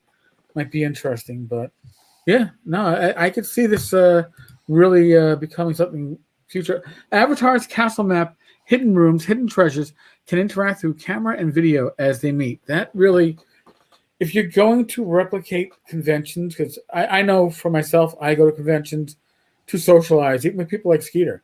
I like to see people that I don't normally get a chance to see. Like Jim, I haven't seen you since who the fuck knows how long. I'm so massively introverted that, and daily virtual team meetings just drive me insane. But thank you for this, because I forget how much I miss my tribe's faces until I'm in one of these things.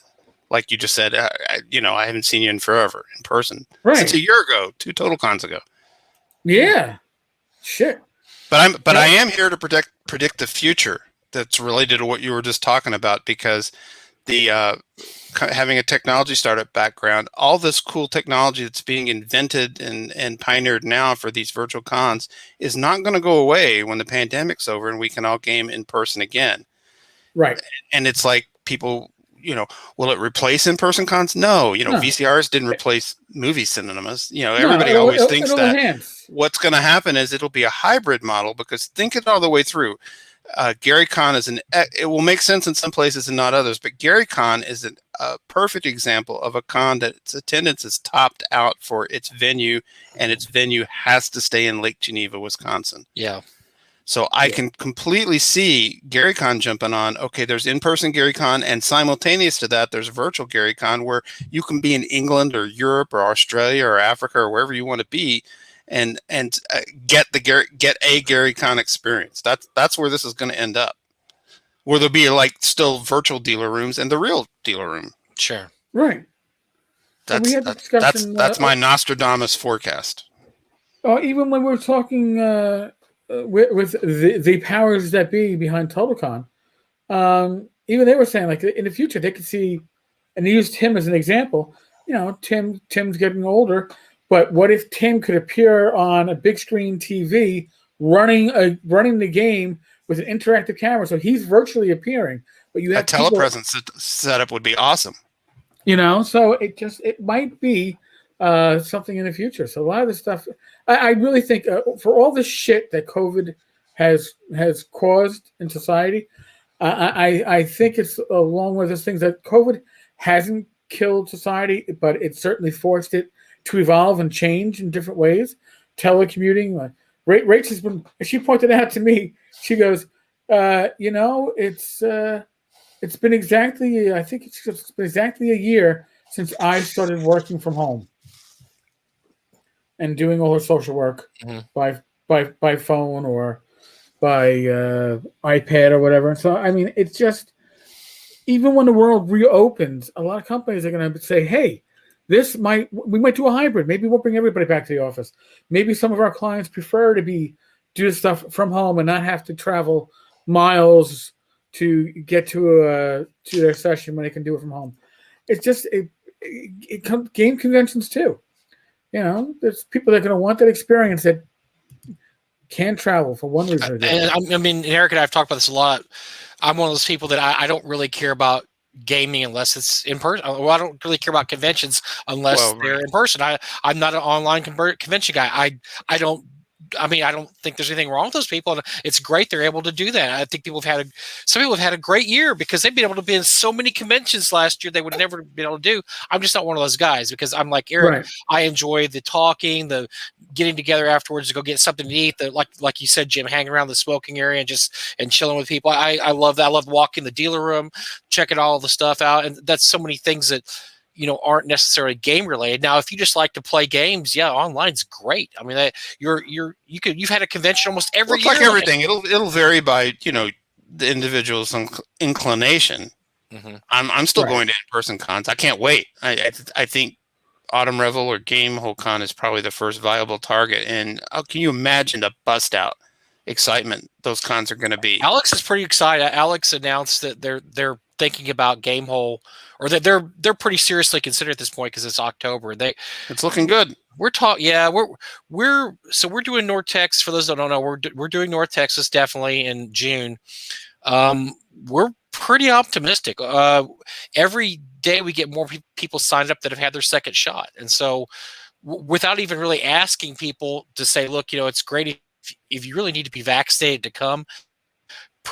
Pretty much everybody. I talked to Dennis the other day. He's coming, and he obviously, he's an older man and health issues, and he didn't want to come because his wife also has issues. He didn't want to get sick and bring that back to her. But now he's had his second dose and he's ready to roll. And so I think that's if we can do that by June, I think definitely you're talking into summer. You're going to be even more covered than you are now. I think I remember reading that at this point Texas is only 7% vaccinated, and even with only 7%, it seems like everybody I know has had both shots. My Robert's had both his shots. Of the gaming group, the guys I game with, they've all had both their shots. Of course, they all work in the medical industry, so it's okay. So I'm the only one. I'm the one left out with no shots yet. But I think by June we're going to be looking really good, and I think by the fall we'll be looking excellent.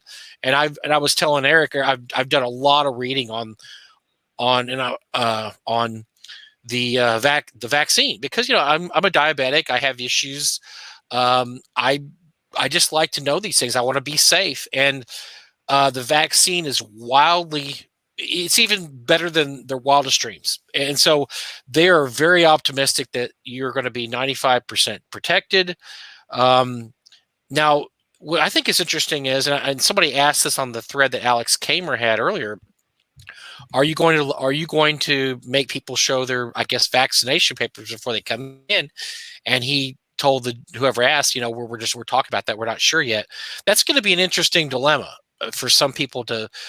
Where do you guys stand on that? I mean, if you had a convention, let's say you have 1,000 people, let's say 1,500 I people. tell you where I stand on it. You want me to just badmouth my own tribe? I'm more than willing to do it. Where I stand on this is I have nothing but an unending 5-mile deep well of empathy for everybody who runs a game convention, because the business challenges, you can't just not have a convention, and you have to make money to fund the future year. Sure. And virtual cons are not a replacement. And then there's all this kind of stuff you're talking about. And no matter who you are, you will sit with your consigliaries and make the best decision you can, knowing that a bunch of over-entitled gamers who have a conniption if your book costs more than a trip through Taco Bell drive-through are going to attack you for it. It's a thankless, an often thankless task. So, Well, look, Doug and I both have comorbidities out the ass. I mean, he's going through chemo. He has been for 3 years. I've got all my issues, but and so we probably be safe. It's sensible to have people show you the cards, but right. All Luke did a month or so ago was say we're going to vet people for virtual gear. See, I did it.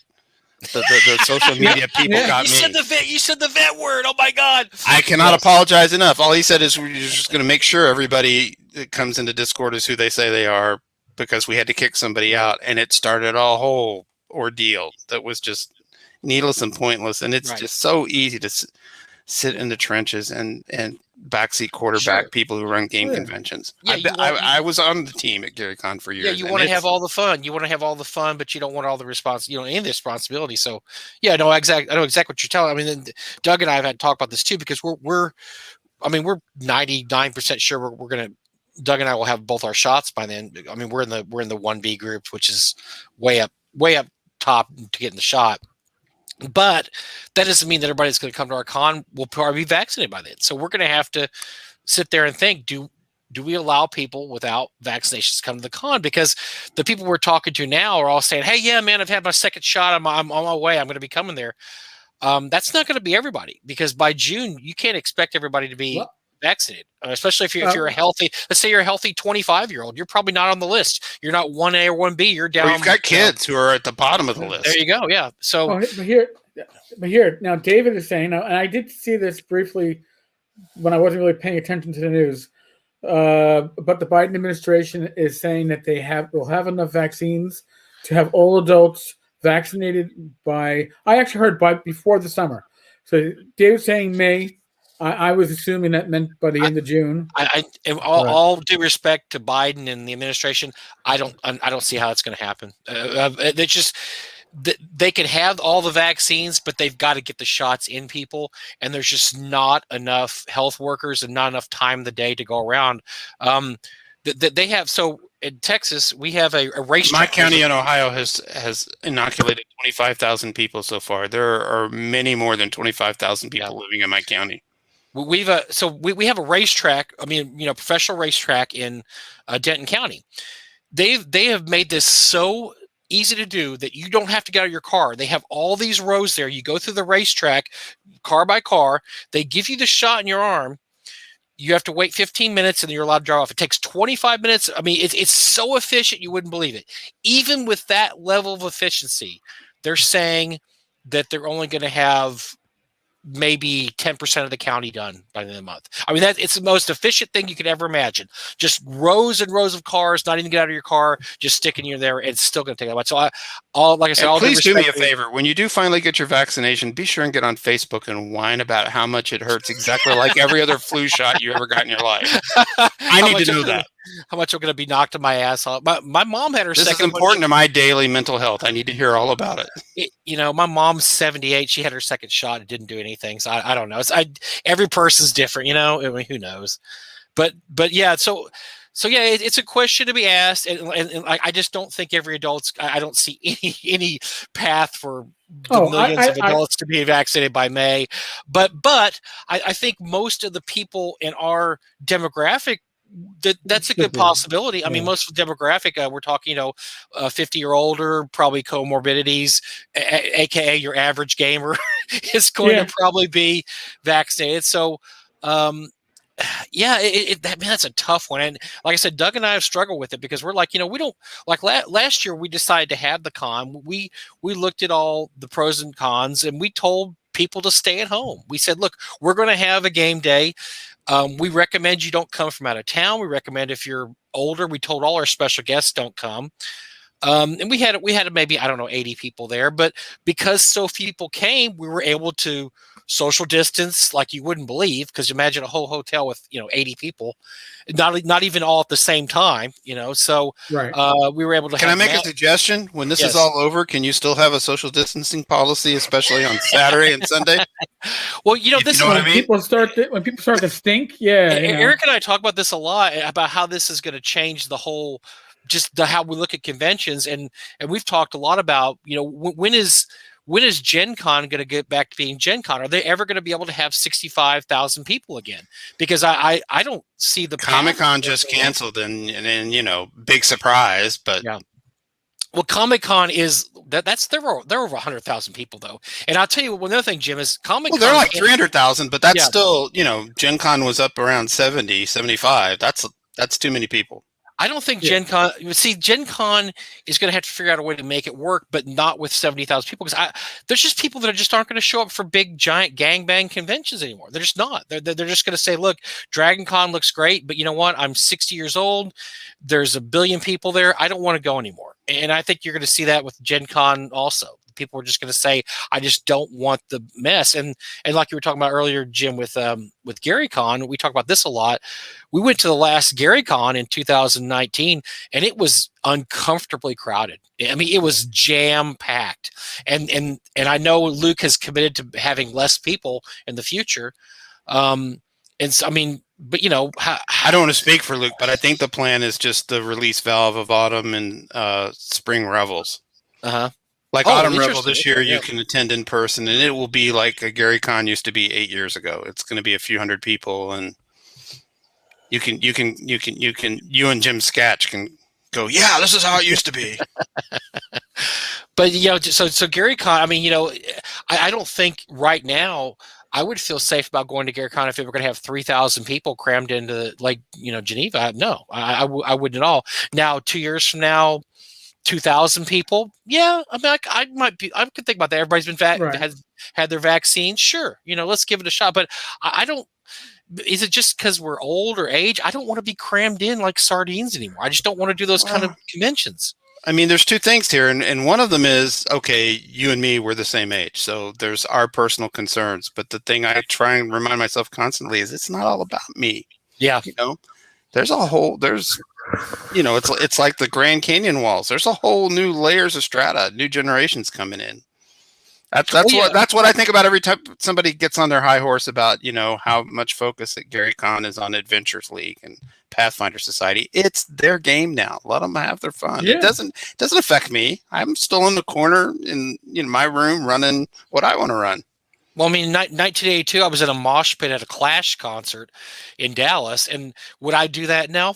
Fuck no. I mean, that's nuts. I mean, yeah, that's for, like you said. That part you're talking about. Me personally, people can stay 6 feet away from me from now until the heat death of the universe, and I'll be A-okay. Yes, yeah, I think I'm sliding that way. I don't mind crowd. I mean, my wife and I don't go to concerts anymore just because I don't like the crowd. I don't like the whole thing that I loved 30 years ago. The whole people smashed in there, the music, everybody yelling, drunk. I don't want to do that anymore. And so you're right. I mean, that's we're aging out of the whole process, right? I mean, at the point where we're going to be going to the Legends of Gaming and we'll just stay there the whole time and just talk with all the other old farts about how it was in the old days. It's not about us being in the sunset of our gaming careers. It's just I have to remind myself every once in a while. It's not all about me, man. Like that wheelchair book 5e book they put out, and everybody's got upset about. Why do I even care? Well, yeah, and Eric and I talk about that a lot too. Go have fun. Doesn't change my Mutant Crawl Classics campaign I'm playing in with Skeeter Green. With two 10-year-olds, we're having fun doing it our way. So Skeeter's one of them? Never mind. Sorry, Skeet. I just had to throw that in there. Skeeter's one of the 10-year-olds. Yeah, it was low-hanging. Yeah, it was low-hanging fruit. I just had to take the swing at it. See, here comes the threats. I'm going to get within 6 feet of Mike. See, these are the threats. This is what starts with I haven't played in a campaign in a long time as a player, and Skeeter's running one right now. And it's me and Ian's 10-year-old daughter and Rocky's 10-year-old son. We're one side of the party because we're all thinking the same. Just kill the monsters and take their stuff. And then Ian and Rocky, are in there as wiser heads. Well, yeah, because y'all are children. Yes, exactly. you identify with the 10-year-olds, exactly. Yes, of course. That makes perfect sense, actually. Yeah, we think about it. Well, there'll be RPGs in the rec rooms of the retirement homes when we get there. I'll be honest with you. When I used to go to the retirement home where my mother's cousin is or was now it went from assisted living. Now he's in a nursing home. But I used to go there and go, you know what? I could actually see myself running. So, because some of these retirees had a lot of spunk and energy. I was like, I could see myself running RPGs if they knew what an RPG was for them. But I can't see myself instructing people in their 70s and 80s on what an RPG is. So maybe for our generation. Dude, I'm here to tell you. Yeah. When I get there to the rest home, if there's not RPGs going on, I'll start it. But the dream is somebody who knows what they're doing, like Alyssa Faden hits the lotto. And then we'll all go to the same retirement home, and it'll be a castle up on a mountain. There you go. Jim, my wife and I are retiring to South Padre on the beach. Head that way. We'll figure it out. We'll get a big rec center or something down there, and you can live on the beach, just be a hobo bum, just stay on the beach. I hate to be a bastard, but those people that post online, I can't find a group. Well, start one. Damn it.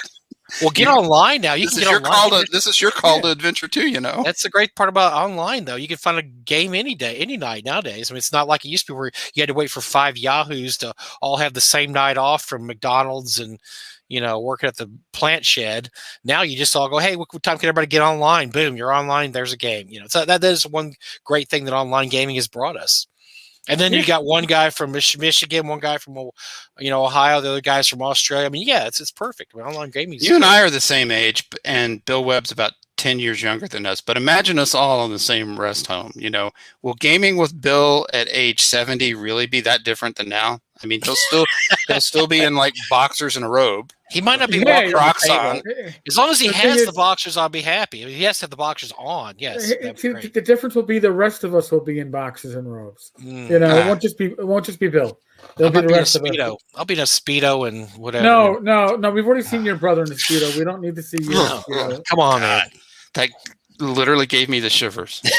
You can't do that to an artist because every time you bring your brother up, the visual memory with perfect clarity. I will say that this year, so he goes, Mike, I've got a great idea for the con coming back this year about the midnight auction. I was like, I don't even want to hear it. Just put a leotard on underneath the Speedos. I don't want to hear it. Just no. It's got to be said because he was so excited that it was something really that I didn't want to know. It can't be good. It can't be good. No. It's like I don't want to know. He goes, "Oh, I'll just surprise you guys. I'll just surprise everybody." I'm like, no surprises. No. I'm still scarred, and I mean that in the nicest way. He wore the. By the way, he wore the Speedo last year. Luckily, last year's auction was not viewed by very many. So thank God we had the. You dodged that bullet, so he thought that would be fun to pop on. You can tell him, congestive heart failure saved me from seeing that view, and I'm better for it. Okay, you added probably what 3 to 5 years of your life, because that took by not seeing it, yes. Yeah, that took off way too many years. I still have nightmares. So yeah, there's just not enough eye bleach in the world for that. You can pull them out. I mean, I thought about it. You could just pull them out, but you still have the memories, man. Yeah, your mind's eye is still there. Your mind's eye is still just like being like Flash Man Boots by James Bond. I mean, and I can still see Merle's expression because Merle gets that twinkle in his eyes, and Merle is seeing it out of his right eye, and he's got that twinkle because and Frank knew nothing. Frank had no clue what was going on. That's when you know. That's how you know Merle's good people because he didn't. Yes. He didn't immediately blow the gag. And say, what is that man doing with his shirt off behind Frank Manster? Why does that man behind Frank Manster have his shirt off? Oh dear. God. See, that's why we miss real in-person conventions. Yes. So we can see older fat guys with their shirts off and their Speedos on. There were years in North Texas cons where Mike and Liz were like, you should come to the midnight auction. You should come. And then I finally gave in and came. And I'm like, okay, I've been. I'm done now. That was one of the best. Well, you went to one of the better ones, though. So I will say we brought our. We've really got to bring our A game this year for the return. So we brought our A game. Last one we brought our A+ game. That was the Ben Barsh Disney extravaganza. So. This year, I've got an idea. We've got to do something. I just had this idea. You want a fresh in North Texas RPG Con idea? Sure. Here's my pitch. T-shirts that say, God damn it, let somebody else bid, loaded into a T-shirt cannon, and I will volunteer to be the person that stands behind the auctioneers at the midnight office and just takes shots at Bill and Meinhardt and everybody else. Oh, God. This is a midnight auction. Let other people have fun. Pow! Let somebody else bid. Bill Webb doesn't even know he has fun because he bids and he doesn't remember what he wins the next day until he gets the bill. He's like, whoa, hold on. What's this for? Yes, you did bid on that. Yes, you bid on all that stuff, Bill Webb. You won it all, too. Luckily, Chris is usually there to pull his hand down for, we don't need another picture. We don't need another painting. We don't need another Metcalf artwork. Yes, we don't need any more. I mean, now that I think about it, we could personalize the T-shirts and just have 3 cannons: one for Bill Webb, one for Bill Meinhardt, and one for Guppy. God, yeah. Let other people bid. By the way, my first midnight auction, Skeeter gave me a beer. He had a bucket of beer, and he gave me a beer. I didn't even know who Skeeter was at the time, and now look at me. Maybe I'm actually better for knowing Skeeter. I'm not going to tell Skeeter that. That sounds like a long time ago. Was that in his beer drinking, raccoon fighting days? Yes. No, he's clean. He's clean and mean and all these days. Come on. Or 10 of us all use guys. Whose number did you? I forgot whose number you were using. Oh my God. Yeah. Everybody had Bill. Was it Bill's number? Y'all had Bill's Webb's number. I can't remember. That was funny. Yeah. See, even the audience gets in on the fun and extravagance. We haven't even started North Texas, and we're already pimping our con. So, but yeah. So that's I'm interested to see how cons are going to go this year. I'm very, very excited about what the vaccine's doing. And if you, and like Eric always says, we're not experts or anything. Get online, read some scientific stuff. You'll be actually because look, it's been doom and gloom for the last year, right? I mean, everything, not just the political landscape, but this, that. But I guarantee you, in 10 years, they're going to look back on the vaccine and say, wow, this was an amazing, absolutely amazing achievement that the scientists and the American government were able to do in a short period of time. And I think I was telling you guys earlier that they were going to be happy if the vaccine had 51% efficiency. It looks like it has 94 to 95%. So hopefully conventions will be back in our future, guys. I'm really excited about seeing everybody in person again and not having to worry about covering my mouth as I open kiss Eric or, Oh, well, or wash my hands. If it's not on camera, it never happened. It works on Tim. I'm going to try it on Bad Mike. Hey, Bad Mike, Dave Arneson. But I'll tell you, I actually have a funny Dave Arneson story, but I don't think we have enough time. The Dave Arneson story has to do the fact that the first time I talked to Dave Arneson was Tim Kask, and he had a nickname for him that I don't think I should bring up. So I've heard Tim talk about Dave. That was my first time meeting him. When I first met Tim, he was much more open with his opinions, and since Dave's passing, he's toned it down in public a lot. So yes, you've listened to Curmudgeon and Cellar. I mean, all due proper respect shown, and sure, but yeah, and the thing is, look, when Tim would tell me these stories, Steve Marsh backs them all up.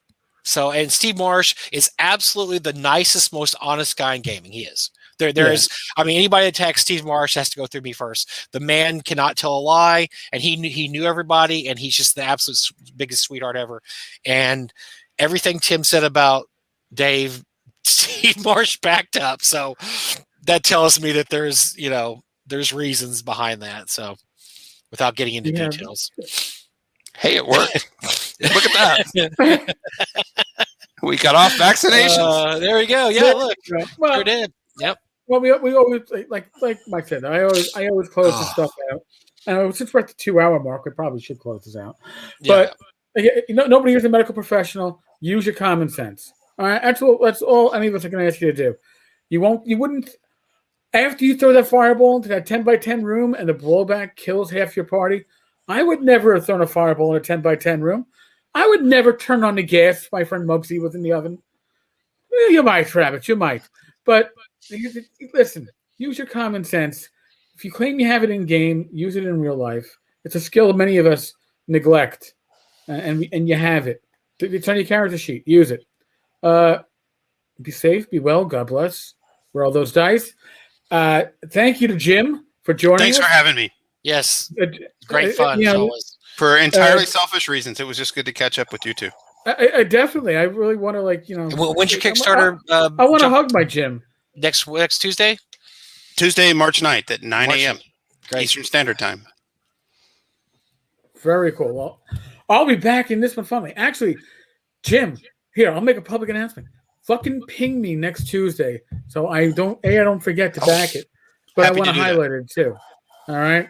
And that goes to anybody who's a listener who has projects they're creating. I miss things because I'm only one person and there's a fucking shit ton of you creating shit. So if you wanted to get covered, sometimes you gotta remind me.